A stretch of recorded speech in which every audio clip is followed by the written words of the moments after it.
mayambu ahannamaktada pantholilamgi maikaidagi ikongnona khurumjari ngasi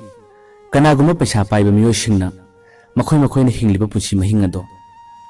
kanagumba chotharaba miyoi kaya amasu makhoisu pamlamgani makhoina nungaina hingliba makhoina nungaina tawriba thabak kaya do makhoisu soidana tawninglangani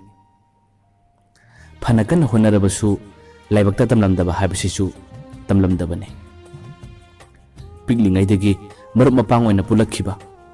class 9 10 da phawba school amatada taminarakhibane ngasidi college karba matam asida karisu leitaba nuksiba nupi amagi wahaudagi ngasi thak anem awang khaiduna marup masen khana hanba kaya amasu ngasidi thoklare nauchagara hulga ngasi college amatada punna taminari makhoi anidi hanana class 9 10 dagi punna lakhiba marupne makhoi animakti khulamata dagi dinatte nauchana topa khundagini rahulna khula topa madagini ngasidi makhoi animak college amatada punna taminaduna maru mapang oibagi yamna nuksiba friendship ki relation lamada makhoi ani pulakle makhoi hojik third semester tamlibani marup oregasu makhoi ani pakhang lesabi gi oiba nusinwongi wari amata makhoi ningthina sanakhiba kangthona khiba leite nauchana kana koidi rahulna kana koidi makhoi ani amata phawba khangnade masigi wari dadi makhoi kharasu koinai nongmagi numit amada itha thajadana makhoi gi college aduda first semester tamlakhibi thoibicha rahul ne uba mikopta rahul do thoibicha bu yamna ngawjaki thoibicha di nauchagi khundagini makhoi ani hana na masak khangnei masak khangnarabasu college lakpa matamda makhoi ani wari sanade kauna ngangnade college tagi yumda hanna matamdasu makhoi ani nongmata chatminade thobicha ki ing tappa masak matau phajaba magi single mamong matau kaya aduda college to tamliba nupa macha kaya amadi makhoi gi ngauphamne thobicha na wangangna nokphet tauba mahaki masak matau kai da hairuni college to tamliba pa mayam thoibisana college karak pado college ki gate ta phamduna makhoi masen thoibisabu amana amabu thajana duna nungain hinglakli thoibisabu pamjariba nupa mayam gi marak tudagi rahulna khare hele thoibisagi damak yamna khanjaba yamna wajaba ngasidi thoibisaga loinaba mamanabi kayada rahulna mahakpu amukta haibiyo haiduna mahaki pau kaya mathang mathang thoibichada yaunaba mamanabi kayada pau chenba haurakhi mamanabi kayada yamna toina pau chelakpaduna maram oiraga ngasidi thoibicha rahul bu khare khare nungsiba pharakku male rahul uba matamda nokphet tauba rahul leiba maikaida mahakna laklabasu rahul bu lumlaga yenglambagumba mawong kharati yaure rahul chu thoibichana mangonda yengdiba mawong matau kaya ado mahakbu khare khare nungsiba phawba mali haibado rahul chu khare khare khangba haurakki matau asumna matam kaya tapna hokhibana ngasidi rahul ga thoibichaga nuksinaba haibado oirakki makhoi ani tapna nuksinarakpadagi ngasidi achet nuksinaba haibado su oirakki makhoi ani nuksinaba horakhibadagi nauchado college kaya kakhidre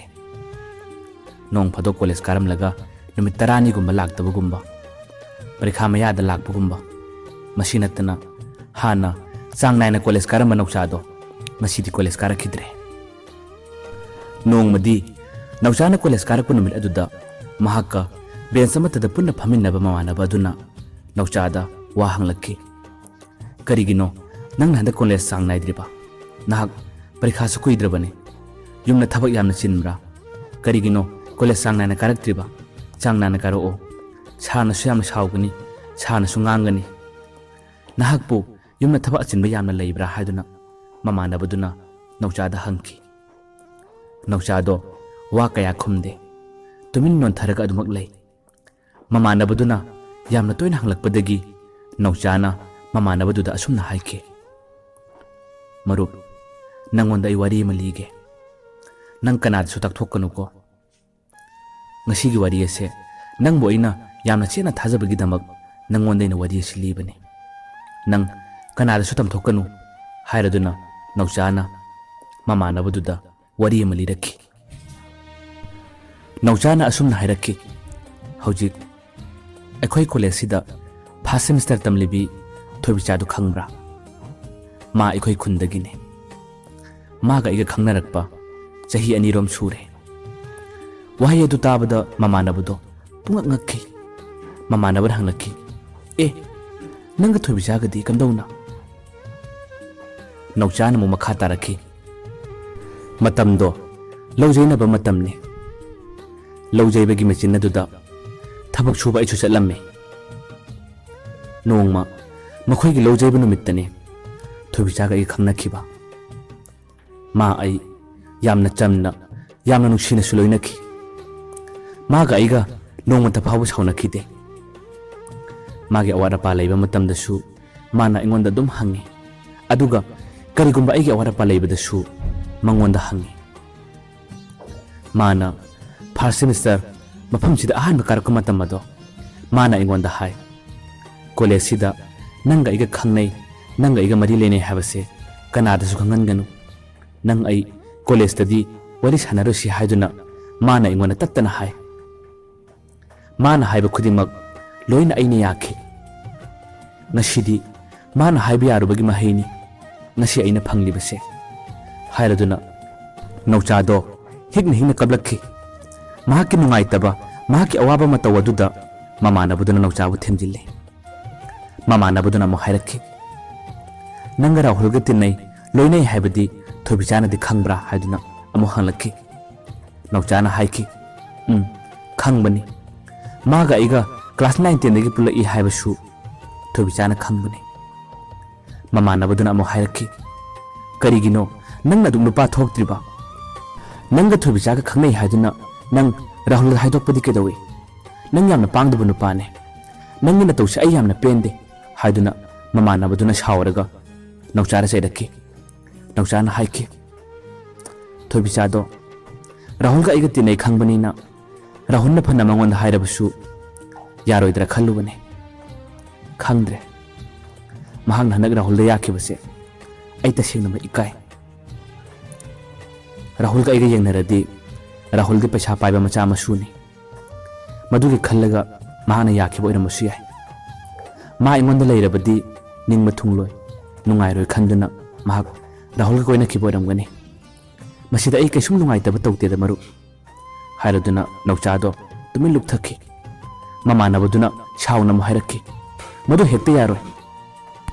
nupi makhoina masagi kananaba masagi ojabata khallingaida nipa khoibuna shauna hanba khana hanba masibu karam niyomno marup mapang kaya amasu kangkhong chahenba marup ngasigi matawose ayamna pende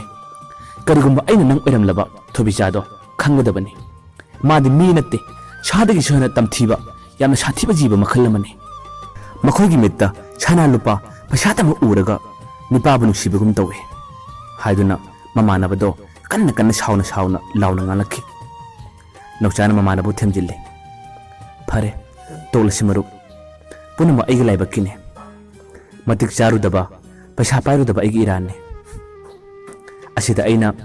karigi saudoino masu magi apamba magi aningba lachachabane magi tungi punsi nungainaba pharese masigi warisi tolasi haiduna nauchana mamanabado themjille nauchana aroibada asumna hairakhi marup nuksiba amana ngambase athona ngamidako marup mapang kaya amasu luna ramba kaya amasu shauna hanbasu ngamme lapna hanbasu ngamme ngasigi wari ase nang khaktani aina nangonda leiba nang kanada su haidokano ko kanada su tamthokano college pudu ai kabudi karakani changnana di karaklaroi phare nang ngaktang leiramo ai asaibuta tholuge haiduna nauchado tapna thaningda maki khongthangado tapna thangdana thokhi thubichana mamit ngauduna rahulni khangna khraba matungda nauchadi college ꯏꯀꯥ ꯀꯥꯗ꯭ꯔꯕꯅꯤ꯫ ꯃꯍꯥꯛꯅ college ꯀꯥꯗꯕꯗ ꯑꯁꯣꯝꯗ ꯔꯥꯍꯨꯜꯒ ꯊꯣꯏꯕꯤꯆꯥꯒꯗꯤ ꯃꯇꯝ ꯑꯌꯥꯝꯕꯗ ꯀꯣꯂꯦꯖꯇ ꯄꯨꯜꯂꯤ, ꯃꯈꯣꯏ ꯑꯅꯤ ꯋꯥꯔꯤ ꯀꯌꯥ ꯁꯥꯟꯅꯩ꯫ ꯀꯔꯤꯒꯨꯝꯕ ꯃꯇꯥꯡꯗꯁꯨ ꯃꯈꯣꯏ ꯑꯅꯤ ꯀꯣꯏꯕ ꯀꯌꯥ ꯆꯠꯃꯤꯟꯅꯩ꯫ ꯃꯈꯣꯏ ꯑꯅꯤꯒꯤ ꯅꯨꯡꯁꯤꯅꯕ ꯅꯣꯡꯃ ꯅꯣꯡꯃꯒꯤ ꯃꯔꯤ ꯆꯦꯠꯁꯤꯟꯕ ꯑꯁꯨꯝ ꯍꯦꯜꯂꯛꯈꯤ꯫ ꯀꯣꯂꯦꯖꯇ ꯇꯝꯂꯤꯕ ꯃꯃꯥꯟꯅꯕ ꯃꯃꯥꯟꯅꯕꯤ ꯀꯌꯥ ꯔꯥꯍꯨꯜ ꯑꯃꯗꯤ ꯊꯣꯏꯕꯤꯆꯥꯒꯤ ꯅꯨꯡꯁꯤꯅꯕ ꯂꯣꯏꯅ ꯈꯪꯕ ꯍꯧꯔꯛꯈꯤ꯫ ꯅꯥꯎꯆꯥꯅ ꯋꯥꯔꯤ ꯂꯤꯈꯤꯕ ꯃꯃꯥꯟꯅꯕ ꯑꯗꯨꯇꯅꯤ ꯅꯥꯎꯆꯥꯒ ꯊꯣꯏꯕꯤꯆꯥꯒ ꯅꯨꯡꯁꯤꯅꯔꯝꯃꯤ ꯍꯥꯏꯕ ꯈꯪꯕ꯫ ꯃꯍꯥꯛꯇꯤ ꯊꯣꯏꯕꯤꯆꯥꯕꯨ ꯎꯕ ꯈꯨꯗꯤꯡ ꯁꯥꯎꯅꯤꯡꯕ ꯑꯃꯗꯤ ꯄꯦꯟꯗꯕ ꯀꯌꯥ ꯇꯠꯇꯅ ꯃꯥꯒꯤ ꯊꯃꯣꯏꯗ ꯐꯥꯎꯔꯤ꯫ ꯀꯔꯤꯒꯤ ꯐꯥꯎꯔꯤꯕ? ꯃꯃꯥꯟꯅꯕ ꯑꯃꯒ ꯑꯁꯨꯛ ꯅꯨꯡꯁꯤꯅ ꯈꯪꯅꯔꯝꯕ ꯅꯨꯄꯤ ꯑꯃꯅ ꯑꯇꯣꯞꯄ ꯃꯃꯥꯟꯅꯕ ꯑꯃꯒꯃꯛ ꯈꯪꯅꯈꯤꯕꯗ ꯄꯨꯛꯆꯦꯜ ꯂꯦꯞꯇꯕ ꯅꯨꯄꯤ ꯃꯥꯒꯤ ꯃꯇꯧꯗꯨꯗ ꯅꯥꯎꯆꯥꯒꯤ ꯃꯃꯥꯟꯅꯕ ꯑꯃꯅꯗꯤ ꯊꯣꯏꯕꯤꯆꯥꯕꯨ ꯇꯠꯇꯅ ꯁꯥꯎꯅꯤꯡꯕ ꯀꯌꯥꯗꯤ ꯐꯥꯎꯈꯤ꯫ ꯅꯥꯎꯆꯥꯒ ꯊꯣꯏꯕꯤꯆꯥꯒꯁꯨ ꯉꯁꯤꯃꯛ ꯂꯥꯞꯅꯈꯤꯕ ꯇꯣꯛꯅꯈꯤꯕꯗꯤ ꯅꯠꯇ꯭ꯔꯤ, ꯁꯥꯎꯅꯈꯤꯕꯁꯨ ꯂꯩꯇ꯭ꯔꯤ꯫ ꯅꯥꯎꯆꯥꯅ ꯀꯣꯂꯦꯖ ꯀꯥꯗ꯭ꯔꯕꯁꯨ ꯃꯈꯣꯏꯒꯤ ꯈꯨꯟꯗ ꯊꯣꯏꯕꯤꯆꯥꯕꯨ ꯊꯦꯡꯅꯕ ꯃꯇꯝꯗ ꯃꯈꯣꯏ ꯑꯅꯤ ꯎꯅꯅꯕ ꯋꯥꯔꯤ ꯁꯥꯟꯅꯅꯕ ꯃꯇꯝ ꯀꯌꯥ ꯊꯥꯖꯩ꯫ ꯊꯣꯏꯕꯤꯆꯥꯅꯗꯤ ꯌꯥꯕ ꯀꯧꯕ ꯂꯩꯇꯦ, ꯐꯣꯟ ꯇꯧꯔꯕꯁꯨ ꯄꯥꯏꯅꯤꯡꯕꯒꯨꯝ ꯄꯥꯏꯅꯤꯡꯗꯕꯒꯨꯝ ꯍꯦꯛꯇ ꯇꯧꯗꯨꯅ ꯂꯩꯔꯤ꯫ ꯃꯍꯥꯛ ꯔꯥꯍꯨꯜꯒ ꯈꯪꯅꯈꯤꯕꯗꯒꯤ ꯅꯥꯎꯆꯥꯕꯨ ꯀꯌꯥ ꯀꯟꯅ ꯊꯧꯁꯥꯗ꯭ꯔꯕꯅꯤ꯫ ꯅꯥꯎꯆꯥꯅꯁꯨ ꯔꯥꯍꯨꯜꯒꯤ ꯃꯔꯝꯗ ꯂꯣꯏꯅ ꯈꯪꯉꯤ꯫ ꯈꯪꯂꯕꯁꯨ ꯊꯣꯏꯕꯤꯆꯥꯗ ꯉꯥꯡꯂꯨꯕ ꯆꯩꯔꯨꯕꯗꯤ ꯀꯔꯤꯃꯠꯇ ꯃꯍꯥꯛꯅꯁꯨ ꯇꯧꯗꯦ꯫ ꯃꯍꯥꯛꯅ ꯄꯥꯝꯂꯤ ꯊꯣꯏꯕꯤꯆꯥꯒ ꯃꯍꯥꯛꯀ ꯅꯣꯡꯃꯇꯪ ꯎꯅꯔꯒ ꯋꯥꯔꯤ ꯁꯥꯟꯅꯕ꯫ ꯅꯣꯡꯃꯒꯤ ꯅꯨꯃꯤꯠ ꯑꯃꯗꯗꯤ ꯅꯥꯎꯆꯥꯒ ꯊꯣꯏꯕꯤꯆꯥꯒ ꯋꯥꯔꯤ ꯁꯥꯟꯅꯕ ꯐꯪꯈꯤ꯫ ꯋꯥꯔꯤ ꯁꯥꯟꯅꯕ ꯅꯨꯃꯤꯠ ꯑꯗꯨꯗ ꯅꯥꯎꯆꯥꯅ ꯊꯣꯏꯕꯤꯆꯥꯗ ꯑꯁꯨꯝꯅ ꯍꯥꯏꯔꯝꯃꯤ, "ꯊꯣꯏꯕꯤꯆꯥ, ꯅꯪꯅ ꯈꯪꯅꯔꯤꯕ ꯅꯨꯄꯥꯗꯣ ꯃꯍꯥꯛ ꯑꯩꯒꯤ ꯏꯃꯥꯟꯅꯕꯅꯤ꯫ ꯅꯪꯅ ꯑꯗꯨꯝꯅ ꯇꯧꯔꯒ ꯑꯩꯈꯣꯏ ꯃꯁꯦꯟ ꯍꯌꯦꯡ ꯇꯨꯡ ꯀꯣꯟꯅ ꯁꯥꯎꯅꯒꯗꯕ ꯋꯥꯔꯧꯅꯒꯗꯕ ꯅꯪꯅ ꯁꯤꯟꯒꯅꯨ꯫ ꯅꯍꯥꯛ ꯑꯗꯨꯝꯅ ꯇꯧꯒꯅꯨ꯫ ꯅꯪꯒ ꯑꯩꯒ ꯈꯠꯅꯈꯤꯕ ꯁꯥꯎꯅꯈꯤꯕ ꯀꯔꯤꯝꯇ ꯂꯩꯇꯦ꯫ ꯀꯔꯤꯒꯤ ꯅꯪꯅ ꯑꯗꯨꯝꯅ ꯅꯃꯤꯠ ꯌꯥꯝꯂꯤꯕꯅꯣ, ꯅꯨꯄꯥ ꯑꯇꯣꯞꯄ ꯈꯪꯅꯔꯤꯕꯅꯣ?" ꯍꯥꯏꯗꯨꯅ ꯅꯥꯎꯆꯥꯅ ꯊꯣꯏꯕꯤꯆꯥꯗ ꯍꯥꯏꯔꯝꯃꯤ꯫ ꯊꯣꯏꯕꯤꯆꯥꯗꯣ ꯊꯧꯁꯥ ꯋꯥꯁꯥꯗꯅ ꯃꯇꯧ ꯑꯁꯨꯝꯅ ꯈꯨꯝꯂꯛꯈꯤ, "ꯅꯪꯒ ꯑꯩꯒ ꯅꯨꯡꯁꯤꯅꯔꯤ ꯈꯪꯅꯔꯤ ꯍꯥꯏꯗꯨꯅ ꯀꯅꯥꯒꯨꯝꯕ ꯅꯨꯄꯥ ꯑꯃꯠꯇ ꯂꯣꯏꯅꯗꯅ ꯂꯩꯌꯨ ꯍꯥꯏꯔꯤꯕ꯭ꯔꯥ? ꯅꯍꯥ ꯑꯣꯏꯔꯤꯉꯩ ꯈꯔ ꯀꯣꯏꯍꯧꯗꯗꯅ ꯈꯔ ꯂꯥꯡꯍꯧꯗꯗꯅ ꯀꯔꯝꯕ ꯃꯇꯝꯗ ꯂꯥꯡꯒꯅꯤ? ꯅꯪꯒ ꯑꯩꯒ ꯈꯪꯅꯔꯤ ꯅꯨꯡꯁꯤꯅꯔꯤ ꯍꯥꯏꯗꯨꯅ ꯂꯩꯔꯒ ꯀꯔꯤꯒꯨꯝꯕ ꯍꯌꯦꯡ ꯂꯥꯏꯕꯛꯅ ꯇꯝꯗꯗꯅ ꯅꯪꯒ ꯑꯩꯒ ꯀꯥꯏꯅꯔꯕꯗꯤ ꯀꯝꯗꯧꯕ? ꯅꯪꯁꯨ ꯅꯍꯥ ꯑꯣꯏꯔꯤ, ꯅꯪꯁꯨ ꯈꯔ ꯀꯣꯏꯌꯨ, ꯈꯔ ꯂꯥꯡꯉꯨ, ꯈꯨꯜ ꯑꯁꯤꯗ ꯁꯨꯝ ꯅꯩꯁꯤꯟꯅꯗꯨꯅ ꯂꯩꯒꯅꯨ꯫ ꯅꯪ ꯑꯩ ꯉꯁꯤꯃꯛ ꯆꯦꯜꯂꯒ ꯂꯩꯕꯗꯤ ꯅꯠꯇꯦꯗꯅ꯫ ꯀꯔꯤꯒꯤ ꯅꯪꯅ ꯑꯩꯉꯣꯟꯗ ꯀꯨꯞꯅ ꯁꯦꯟꯅꯔꯤꯕꯅꯣ? ꯅꯪꯅ ꯑꯩꯉꯣꯟꯗ ꯀꯨꯞꯅ ꯁꯦꯟꯅꯕꯒꯤꯁꯨ ꯃꯊꯧ ꯇꯥꯗꯦ꯫ ꯌꯨꯝꯗ ꯅꯨꯡꯉꯥꯏꯅ ꯏꯃꯥ ꯕꯕꯥꯒꯤ ꯃꯅꯥꯛꯇ ꯂꯩꯔꯤꯉꯩ ꯈꯔ ꯀꯣꯏꯍꯧꯗꯗꯅ ꯈꯔ ꯂꯥꯡꯍꯧꯗꯗꯅ ꯀꯔꯝꯕ ꯃꯇꯝꯗ ꯑꯩꯅ ꯂꯥꯡꯂꯨꯒꯅꯤ? ꯅꯪꯅ ꯑꯩꯕꯨ ꯈꯣꯡꯊꯥꯡ ꯈꯨꯗꯤꯡꯒꯤ ꯌꯦꯡꯁꯤꯟꯕ, ꯊꯣꯛꯄ ꯈꯨꯗꯤꯡꯒꯤ ꯅꯪꯅ ꯑꯩꯉꯣꯟꯗ ꯋꯥ ꯉꯥꯡꯕꯗꯣ ꯉꯥꯡꯍꯟꯅꯤꯡꯗꯦ, ꯇꯧꯍꯟꯅꯤꯡꯗꯦ, ꯈꯔꯁꯨ ꯂꯦꯝꯊꯣꯛꯅ ꯂꯩꯍꯟꯅꯤꯡꯉꯤ꯫ ꯅꯪꯒ ꯑꯩꯒ ꯈꯪꯅꯩ ꯅꯨꯡꯁꯤꯅꯩ ꯍꯥꯏꯗꯨꯅ ꯅꯪꯅ ꯔꯥꯍꯨꯜꯗ ꯍꯥꯏꯗꯣꯛꯄꯁꯨ ꯌꯥꯔꯣꯏ꯫ ꯈꯔ ꯂꯦꯝꯊꯣꯛꯅ ꯂꯩꯌꯨ, ꯈꯔꯁꯨ ꯀꯣꯏꯕ ꯆꯠꯂꯨ, ꯈꯨꯟꯁꯤꯗ ꯅꯩꯁꯤꯟꯅꯒꯅꯨ." ꯃꯇꯧ ꯑꯁꯨꯝꯅ ꯊꯣꯏꯕꯤꯆꯥꯅ ꯍꯟꯖꯤꯟ ꯅꯥꯎꯆꯥꯗ ꯍꯥꯏꯔꯛꯄ ꯋꯥꯍꯩ ꯑꯗꯣ ꯅꯥꯎꯆꯥ ꯊꯃꯣꯏ ꯀꯥꯏꯈꯤ꯫ ꯍꯨ ꯇꯩꯔꯕ ꯇꯦꯟꯖꯩ ꯑꯃꯅ ꯃꯍꯥꯛꯀꯤ ꯊꯃꯣꯏꯗ ꯊꯥꯕꯒ ꯆꯞ ꯃꯥꯟꯅꯈꯤ꯫ ꯅꯥꯎꯆꯥꯗꯣ ꯀꯩꯗꯧꯅꯨꯡꯗ ꯈꯛ ꯊꯥꯖꯈꯤꯗꯦ ꯊꯣꯏꯕꯤꯆꯥꯅ ꯑꯁꯨꯝꯅ ꯃꯉꯣꯟꯗ ꯍꯥꯏꯔꯛꯀꯅꯤ ꯍꯥꯏꯕꯁꯦ꯫ ꯁꯥꯡꯂꯕ ꯃꯇꯝ ꯆꯍꯤ ꯑꯃ ꯑꯅꯤ ꯑꯁꯦ ꯀꯌꯥꯗ ꯅꯨꯡꯁꯤꯅ ꯂꯣꯏꯅꯔꯛꯈꯤꯕ꯫ ꯃꯍꯥꯛꯅ ꯍꯟꯗꯛ ꯀꯣꯂꯦꯖ ꯀꯥꯔꯛꯄꯗꯒꯤ ꯃꯍꯥꯛꯀꯤ ꯋꯥꯈꯜ ꯄꯨꯝꯅꯃꯛ ꯍꯣꯡꯈ꯭ꯔꯦ꯫ ꯅꯥꯎꯆꯥ ꯃꯆꯤ ꯈꯨꯗꯤꯡ ꯊꯣꯏꯕꯤꯆꯥꯒꯤ ꯋꯥꯈꯜ ꯈꯜꯂꯒ ꯀꯞꯈꯤ꯫ ꯄꯦꯟꯗꯕ ꯅꯨꯡꯉꯥꯏꯇꯕ ꯀꯌꯥ ꯑꯃꯁꯨ ꯃꯁꯥ ꯃꯊꯟꯇ ꯐꯥꯎꯖꯈꯤ꯫ ꯃꯍꯥꯛꯅ ꯄꯦꯟꯗꯦ ꯅꯨꯡꯉꯥꯏꯇꯦ ꯍꯥꯏꯗꯨꯅ ꯊꯣꯏꯕꯤꯆꯥꯅꯗꯤ ꯃꯍꯥꯛꯀꯤ ꯑꯋꯥꯕ ꯀꯔꯤꯃꯠꯇ ꯈꯪꯕꯤꯈꯤꯕ ꯂꯩꯇꯦ꯫ ꯃꯇꯝ ꯈꯔ ꯂꯩꯔꯒꯗꯤ ꯔꯥꯍꯨꯜꯒ ꯊꯣꯏꯕꯤꯆꯥꯒ ꯀꯨꯏꯅ ꯂꯣꯏꯅꯔꯛꯄ ꯈꯪꯅꯔꯛꯄꯅ ꯊꯣꯏꯕꯤꯆꯥꯒꯤ ꯈꯨꯜ ꯑꯗꯣ ꯅꯥꯎꯆꯥꯒꯤ ꯈꯨꯟꯗꯒꯤꯅꯤ ꯍꯥꯏꯕ ꯔꯥꯍꯨꯜꯅ ꯈꯪꯂꯛꯈꯤ꯫ ꯅꯣꯡꯃ ꯏꯊꯥ ꯊꯥꯖꯗꯕ ꯅꯨꯃꯤꯠ ꯑꯃꯗ ꯔꯥꯍꯨꯜꯗꯣ ꯅꯥꯎꯆꯥ ꯈꯣꯏꯗ ꯂꯥꯛꯈꯤ꯫ ꯔꯥꯍꯨꯜꯒ ꯅꯥꯎꯆꯥꯒ ꯊꯦꯡꯅꯔꯦ꯫ ꯔꯥꯍꯨꯜꯅ ꯅꯥꯎꯆꯥꯗ ꯑꯁꯨꯝꯅ ꯍꯥꯏꯔꯛꯈꯤ, "ꯊꯣꯏꯕꯤꯆꯥ ꯈꯣꯏ ꯌꯨꯝꯗꯣ ꯈꯪꯗꯦ, ꯃꯈꯣꯏꯒꯤ ꯊꯣꯡꯒꯥꯟ ꯐꯥꯎꯗ ꯉꯥꯏꯍꯥꯛꯇ ꯆꯠꯃꯤꯟꯅꯔꯨꯁꯤ." ꯋꯥꯍꯩ ꯑꯗꯨ ꯇꯥꯕꯗ ꯅꯥꯎꯆꯥ ꯉꯥꯏꯍꯥꯛꯇꯪ ꯆꯃꯝꯅꯈꯤ, ꯒ꯭ꯌꯥꯟ ꯃꯝꯈꯤ꯫ mahak kamdawna chalusi hairuni mahakasu khangnariba nupini masigisu mathakta Rahulna chatse haiba matamda mahakna ma yadrabadi Rahulna ma kari khankini naucha ngahaktang jamam nakki naucha na tamna khumlakki nang chaluroda maga igadi kongnade warisu sanade makhoi gi thongan dubuda ai takke nang chaluda haiduna naucha na tamna khumlakki Rahulna yadaduna hanjina jingan ngang taktuna nang chu chalu silaw haibadagi makhoi ani Thobicha khoi gi thongal da lakhi Thobicha khoi gi thongal yawbada naucha do tawpham lakham khangkhide machi yamada tumi leptuna laiki Rahulna phone tawraga Thobicha bu kokthokhi Thobicha su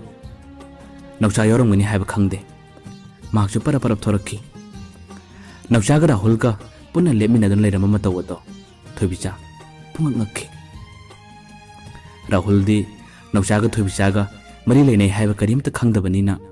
Thobicha hek thorokpaga Rahulna marumna ngakta leiramo Thobicha thorokle magi manakta ngata changluge haiduna Rahul do Thobicha gi manakta para chinsinki Rahulna Thobicha gi manakta chinsinki matawadu ubadani naucha thamoi kaikhiba khanghaude magi mamittagi tapna pirang ke amju sintharaki Rahul ga Thobicha ga wari kaya am sanaraba matungda Rahul do tholakhi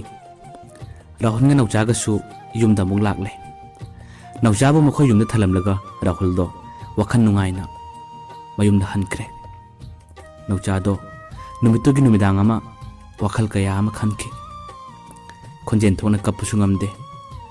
karino mahang hojik tawgadabase karigumba hayeng matam amada Rahul na soidana khanglakpa tarabadi kari oiba Thobicha gi Pukchel Leptabi matawasida ngasimak mangonda gi laptholaga lehorasida karigino nupa adu yamna thokpa ngamdriba aisibo masa matomta wahang kaya ama hangjaraga masa matanta ngasidi naucha do chaiba horakjaki naucha na lotuna thamliba aronbase kayam kuina lotuna thamba ngamgani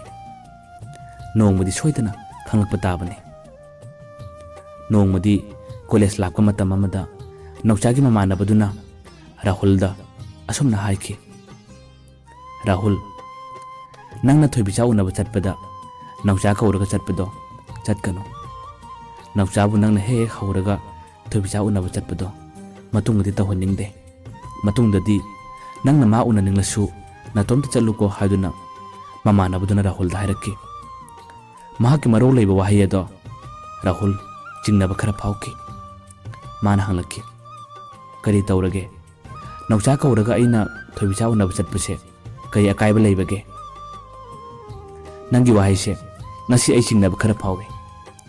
naucha do hanang mara college su chang kaya naide ma kari tawba yaurage maram do ingonam ta takpiyo haiduna Rahulna takhallaga mamanabadu dahlakki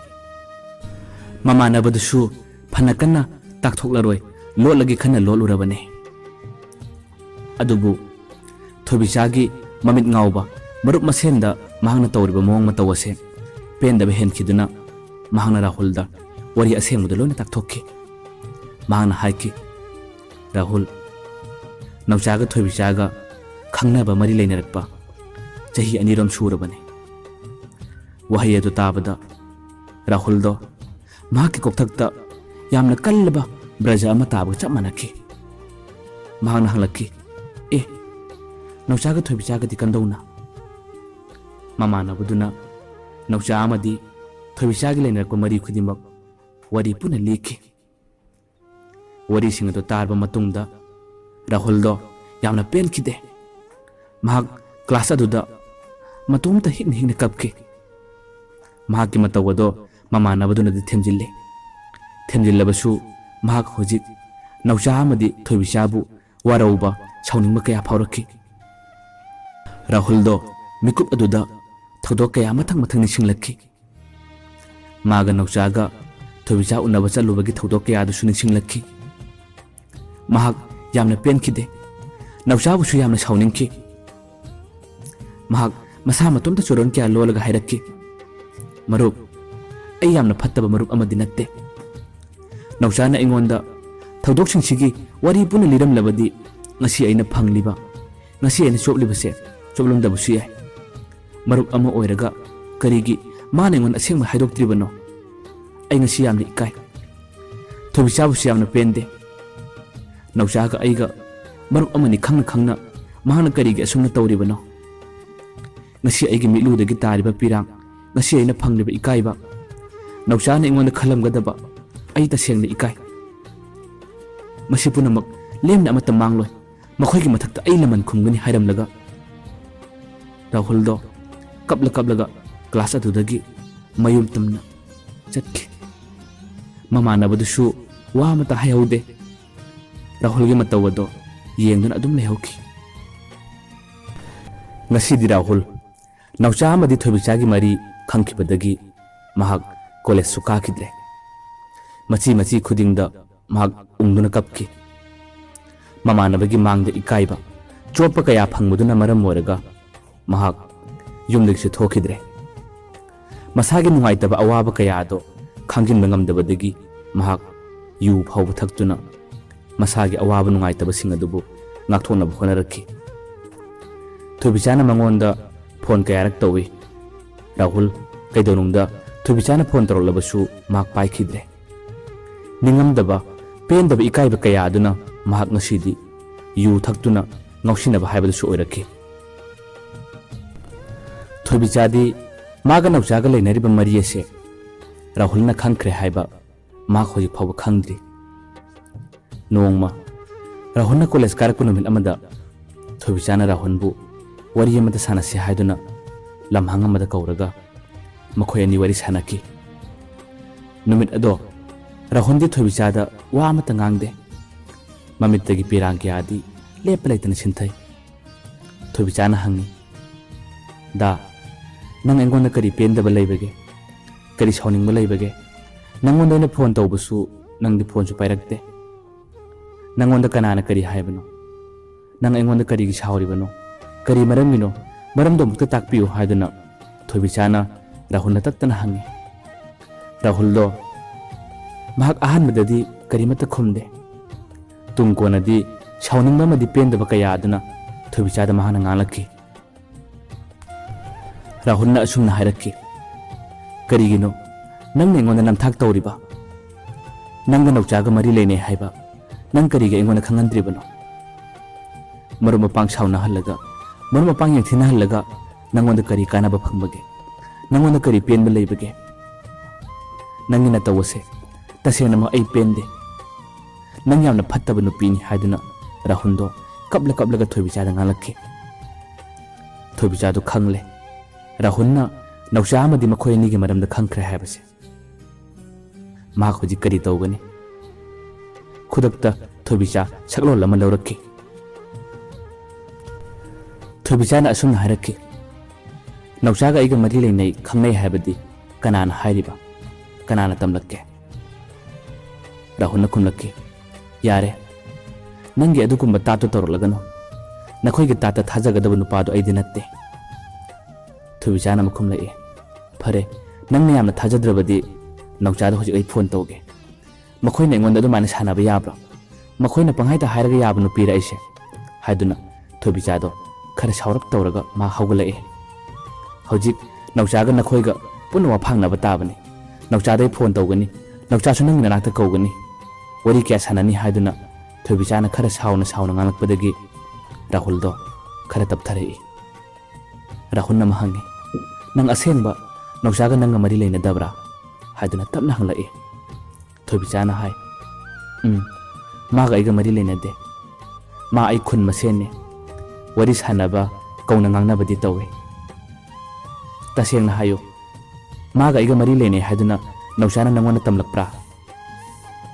ꯔꯥꯍꯨꯜꯅ ꯑꯃꯨꯛ ꯈꯨꯝꯂꯛꯏ, "ꯅꯠꯇꯦ, ꯅꯧꯆꯥꯅ ꯑꯩꯉꯣꯟꯗ ꯍꯥꯏꯔꯛꯄ ꯅꯠꯇꯦ꯫ ꯃꯍꯥꯛꯀꯤ ꯃꯃꯥꯟꯅꯕ ꯑꯃꯅ ꯇꯝꯂꯛꯄꯅꯤ ꯑꯩꯉꯣꯟꯗ." ꯃꯇꯥꯡ ꯑꯗꯨꯗ ꯊꯣꯏꯕꯤꯆꯥꯅ ꯋꯥꯊꯠꯂꯒ ꯑꯃꯨꯛ ꯈꯨꯝꯂꯛꯏ, "ꯀꯔꯤꯃꯠꯇ ꯅꯨꯡꯉꯥꯏꯇꯕ ꯈꯟꯒꯅꯨ꯫ ꯃꯈꯣꯏꯅ ꯀꯜꯂꯛꯄꯗꯒꯤ ꯅꯪꯉꯣꯟꯗ ꯄꯥꯎ ꯂꯥꯟꯅ ꯇꯝꯁꯤꯟꯕꯅꯤ꯫ ꯅꯧꯆꯥꯒ ꯑꯩꯒ ꯉꯁꯤ ꯐꯥꯎ ꯄꯨꯜꯂꯛꯄꯗ ꯅꯣꯡꯃꯇ ꯑꯗꯨꯒꯨꯝꯕ ꯋꯥꯔꯤ ꯁꯥꯟꯅꯈꯤꯕ ꯂꯩꯇꯦ꯫ ꯃꯥꯅꯁꯨ ꯑꯩꯉꯣꯟꯗ ꯋꯥ ꯑꯃꯠꯇ ꯀꯥꯡꯊꯣꯔꯛꯈꯤꯕ ꯂꯩꯇꯦ꯫ ꯃꯈꯣꯏꯅ ꯅꯪꯉꯣꯟꯗ ꯐꯥꯒꯤ ꯇꯧꯕ ꯂꯛꯅꯕ ꯁꯣꯏꯗꯅ ꯑꯣꯏꯔꯝꯒꯅꯤ ꯅꯣꯡꯃ ꯅꯥꯎꯆꯥ ꯑꯩꯈꯣꯏ ꯄꯨꯟꯅ ꯋꯥꯔꯤ ꯁꯥꯟꯅꯁꯤ ꯅꯪꯒꯤ ꯆꯤꯡꯅꯕ ꯈꯨꯗꯤꯡꯃꯛ ꯀꯣꯛꯅꯕ ꯃꯇꯧ ꯑꯁꯨꯝꯅ ꯊꯣꯏꯕꯤꯆꯥꯅ ꯔꯥꯍꯨꯜꯕꯨ ꯊꯦꯝꯂꯗꯨꯅ ꯃꯈꯣꯏ ꯑꯃꯨꯛ ꯀꯣꯂꯦꯖ ꯇꯝꯅ ꯂꯥꯛꯈꯤ ꯃꯊꯪꯒꯤ ꯅꯨꯃꯤꯠ ꯑꯃꯗ ꯊꯣꯏꯕꯤꯆꯥꯅ ꯅꯥꯎꯆꯥꯗ ꯀꯣꯜ ꯇꯧꯔꯒ ꯃꯈꯣꯏ ꯑꯅꯤ ꯑꯃꯨꯛꯇ ꯎꯟꯅꯁꯤ ꯍꯥꯏꯗꯨꯅ ꯃꯇꯝ ꯊꯥꯈꯤ ꯅꯨꯃꯤꯠ ꯑꯗꯨꯗ ꯊꯣꯏꯕꯤꯆꯥꯒ ꯅꯥꯎꯆꯥꯒ ꯋꯥꯔꯤ ꯀꯌꯥ ꯁꯥꯟꯅꯩ ꯋꯥꯔꯤ ꯁꯥꯟꯅꯕ ꯃꯤꯀꯨꯞ ꯑꯗꯨꯗ ꯊꯣꯏꯕꯤꯆꯥꯅ ꯅꯥꯎꯆꯥꯕꯨ ꯆꯩꯔꯒ ꯉꯥꯡꯂꯛꯈꯤ ꯀꯔꯤꯒꯤꯅꯣ ꯅꯪꯒ ꯑꯩꯒ ꯈꯪꯅꯔꯝꯃꯤ ꯅꯨꯡꯁꯤꯅꯔꯝꯃꯤ ꯍꯥꯏꯗꯨꯅ ꯅꯪꯅ ꯔꯥꯍꯨꯜꯗ ꯑꯃꯨꯛ ꯇꯥꯛꯊꯣꯛꯂꯤꯕ ꯅꯪꯅ ꯑꯗꯨꯝꯅ ꯇꯥꯛꯊꯣꯛꯂꯒ ꯅꯪꯅ ꯑꯗꯨꯝꯅ ꯁꯟꯗꯣꯛꯂꯒ ꯅꯪꯉꯣꯟꯗ ꯀꯥꯟꯅꯕ ꯀꯔꯤ ꯐꯪꯕꯒꯦ ꯋꯥꯍꯩ ꯑꯗꯨ ꯇꯥꯕꯗ ꯅꯥꯎꯆꯥ ꯄꯨꯡꯉꯛ ꯉꯛꯈꯤ ꯃꯍꯥꯛꯅ ꯍꯥꯏꯔꯛꯈꯤ ꯔꯥꯍꯨꯜꯗ ꯑꯩꯗꯤ ꯀꯔꯤꯒꯨꯝꯕ ꯑꯃꯠꯇ ꯍꯥꯏꯈꯤꯕ ꯂꯩꯇꯦ ꯅꯪ ꯑꯩꯒꯤ ꯃꯔꯝꯗ ꯋꯥꯔꯤ ꯑꯃꯠꯇꯁꯨ ꯔꯥꯍꯨꯜꯅ ꯈꯪꯗꯕꯅꯦ ꯊꯣꯏꯕꯤꯆꯥꯅ ꯑꯃꯨꯛ ꯈꯨꯝꯂꯛꯏ ꯅꯪꯅ ꯍꯥꯏꯗ꯭ꯔꯕꯁꯨ ꯅꯪꯅ ꯅꯃꯥꯟꯅꯕꯗ ꯇꯝꯂꯨꯕꯅꯤꯅ ꯅꯃꯥꯟꯅꯕꯗꯨꯅ ꯔꯥꯍꯨꯜꯗ ꯄꯨꯟꯅ ꯇꯝꯂꯝꯂꯦ ꯍꯧꯖꯤꯛꯇꯤ ꯔꯥꯍꯨꯜꯒ ꯑꯩꯒꯁꯨ ꯈꯠꯅꯔꯦ ꯁꯥꯎꯅꯔꯦ ꯃꯁꯤꯗ ꯅꯪꯉꯣꯟꯗ ꯐꯪꯂꯤꯕ ꯀꯥꯟꯅꯕ ꯅꯨꯡꯉꯥꯏꯕꯁꯤ ꯀꯔꯤꯅꯣ ꯍꯥꯏꯗꯨꯅ ꯊꯣꯏꯕꯤꯆꯥꯅ ꯅꯥꯎꯆꯥꯗ ꯆꯩꯔꯛꯈꯤ ꯅꯥꯎꯆꯥꯗꯣ ꯇꯨꯃꯤꯟ ꯂꯩꯔꯝꯕꯗꯒꯤ ꯍꯟꯗꯛꯇꯤ ꯁꯥꯎꯅ ꯊꯣꯏꯕꯤꯆꯥꯗ ꯉꯥꯡꯂꯛꯈꯤ ꯅꯪꯅ ꯈꯜꯂꯤꯕ ꯋꯥꯈꯜꯁꯤ ꯀꯔꯤꯅꯣ ꯔꯥꯍꯨꯜꯒ ꯑꯩꯒ ꯃꯔꯨꯞꯅꯦ ꯃꯔꯨꯞ ꯑꯅꯤꯒꯤ ꯃꯔꯛꯁꯤꯗ ꯅꯪꯅ ꯊꯝꯂꯤꯕ ꯅꯪꯒꯤ ꯅꯨꯡꯁꯤꯕꯁꯤ ꯀꯔꯤꯅꯣ ꯔꯥꯍꯨꯜꯒ ꯈꯪꯅꯒꯦ ꯍꯥꯏꯔꯒ ꯈꯪꯅꯧ ꯃꯁꯤꯒꯤ ꯃꯔꯝꯗ ꯀꯔꯤꯒꯨꯝꯕ ꯊꯧꯗꯣꯛ ꯑꯃꯠꯇ ꯑꯩꯉꯣꯟꯗ ꯆꯦꯜꯍꯜꯂꯛꯀꯅꯨ ꯌꯥꯝꯅ ꯋꯥꯔꯦ ꯑꯩ ꯄꯨꯕ ꯊꯥꯡꯕ ꯉꯝꯗ꯭ꯔꯦ ꯅꯪꯅ ꯁꯥꯟꯅꯔꯤꯕ ꯂꯤꯂꯥ ꯑꯁꯦ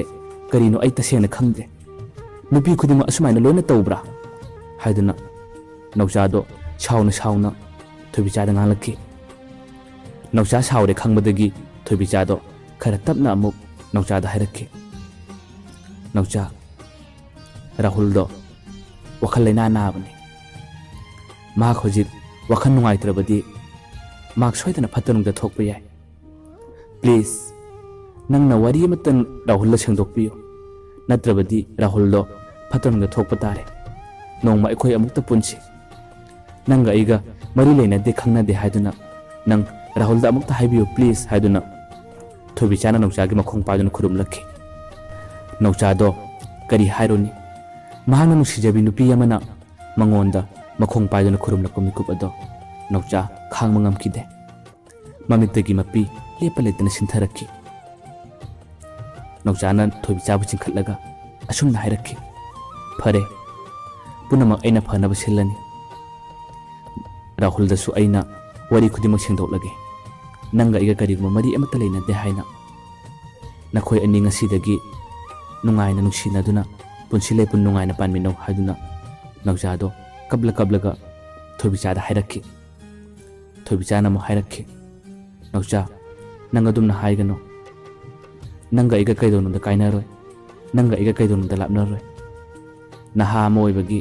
ꯉꯥꯛꯇꯪ ꯑꯩꯅ ꯄꯪꯂꯥꯡ ꯂꯥꯡꯖꯔꯕꯁꯨ ꯅꯪꯒ ꯑꯩꯒꯗꯤ ꯀꯩꯗꯧꯅꯨꯡꯗ ꯀꯥꯏꯅꯕ ꯌꯥꯔꯣꯏ ꯍꯥꯏꯗꯨꯅ ꯊꯣꯏꯕꯤꯆꯥꯅ ꯑꯃꯨꯛ ꯍꯥꯏꯔꯛꯈꯤ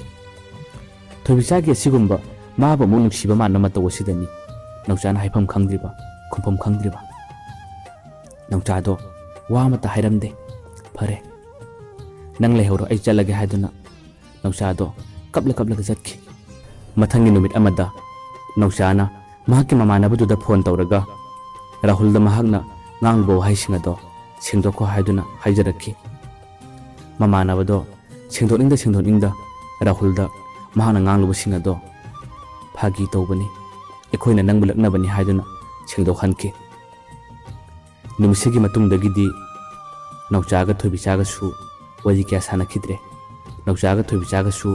ꯑꯃꯨꯛ ꯍꯟꯅ ꯎꯅꯈꯤꯗ꯭ꯔꯦ ꯅꯥꯎꯆꯥꯗꯤ ꯅꯨꯡꯊꯤꯜ ꯃꯇꯝꯗ ꯃꯍꯥꯛ ꯍꯣꯝ ꯇ꯭ꯌꯨꯇꯔ ꯆꯠꯂꯦ ꯃꯍꯥꯛꯅ ꯍꯣꯝ ꯇ꯭ꯌꯨꯇꯔ ꯆꯠꯂꯤꯕ ꯌꯨꯝꯕꯨꯗꯨꯒꯤ ꯃꯆꯟꯅꯨꯄꯤ ꯃꯁꯛ ꯃꯇꯧ ꯌꯥꯝꯅ ꯐꯖꯩ ꯍꯦꯛ ꯌꯦꯡꯕꯗ ꯅꯨꯡꯁꯤꯕ ꯃꯥꯏꯊꯣꯡ ꯃꯉꯣꯟꯗ ꯀꯔꯤꯒꯨꯝꯕ ꯑꯋꯥꯠꯄ ꯑꯃꯠꯇ ꯂꯩꯇꯕ ꯅꯨꯄꯤꯅꯤ ꯃꯍꯩ ꯃꯁꯤꯡꯁꯨ ꯃꯇꯤꯛ ꯆꯥꯅ ꯇꯝꯂꯕꯤ ꯅꯨꯄꯤꯅꯤ ꯅꯥꯎꯆꯥꯅ ꯍꯣꯝ ꯇ꯭ꯌꯨꯇꯔ ꯂꯥꯛꯄ ꯈꯨꯗꯤꯡ ꯅꯨꯄꯤꯗꯨꯅꯁꯨ ꯅꯥꯎꯆꯥꯕꯨ ꯌꯥꯝꯅ ꯂꯨꯅ ꯇꯧꯏ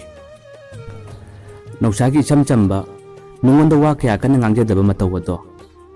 ꯅꯨꯄꯤꯗꯨꯒꯤꯗꯤ ꯉꯥꯎꯐꯝꯅꯤ ꯂꯨꯝꯂꯒ ꯌꯦꯡꯐꯝꯅꯤ ꯅꯨꯄꯤꯗꯨꯒꯤ ꯃꯃꯤꯡ ꯂꯤꯟꯊꯣꯏ ꯀꯧꯏ ꯃꯍꯥꯛꯁꯨ ꯅꯥꯎꯆꯥ ꯈꯣꯏꯒꯤ ꯈꯨꯟꯗꯒꯤꯅꯤ ꯅꯨꯄꯤꯗꯣ ꯅꯧꯆꯥꯅ ꯂꯥꯛꯄ ꯈꯨꯗꯤꯡ ꯂꯨꯝꯂꯒ ꯀꯌꯥ ꯌꯦꯡꯖꯩ ꯃꯍꯥꯛꯅ ꯂꯥꯏꯔꯤꯛ ꯇꯥꯛꯄ ꯃꯇꯝꯗꯁꯨ ꯅꯧꯆꯥꯗ ꯋꯥ ꯑꯃꯠꯇ ꯉꯥꯡꯗꯅ ꯅꯧꯆꯥꯒꯤ ꯃꯅꯥꯛꯇ ꯐꯝꯂꯒ ꯅꯧꯆꯥꯒꯤ ꯃꯑꯣꯡ ꯃꯇꯧ ꯀꯌꯥꯕꯨꯗꯤ ꯂꯣꯟꯅ ꯌꯦꯡꯖꯩ ꯅꯧꯆꯥꯅꯗꯤ ꯀꯔꯤꯒꯨꯝꯕ ꯑꯃꯠꯇ ꯂꯤꯟꯊꯣꯏꯒꯤ ꯃꯔꯝꯗ ꯈꯟꯈꯤꯕꯁꯨ ꯂꯩꯇꯦ ꯈꯟꯁꯨ ꯈꯟꯗꯦ ꯅꯣꯡꯃ ꯅꯧꯆꯥꯅ ꯇꯨꯏꯁꯟ ꯇꯧꯔꯤꯉꯩꯒꯤ ꯃꯇꯝ ꯑꯗꯨꯗꯅꯤ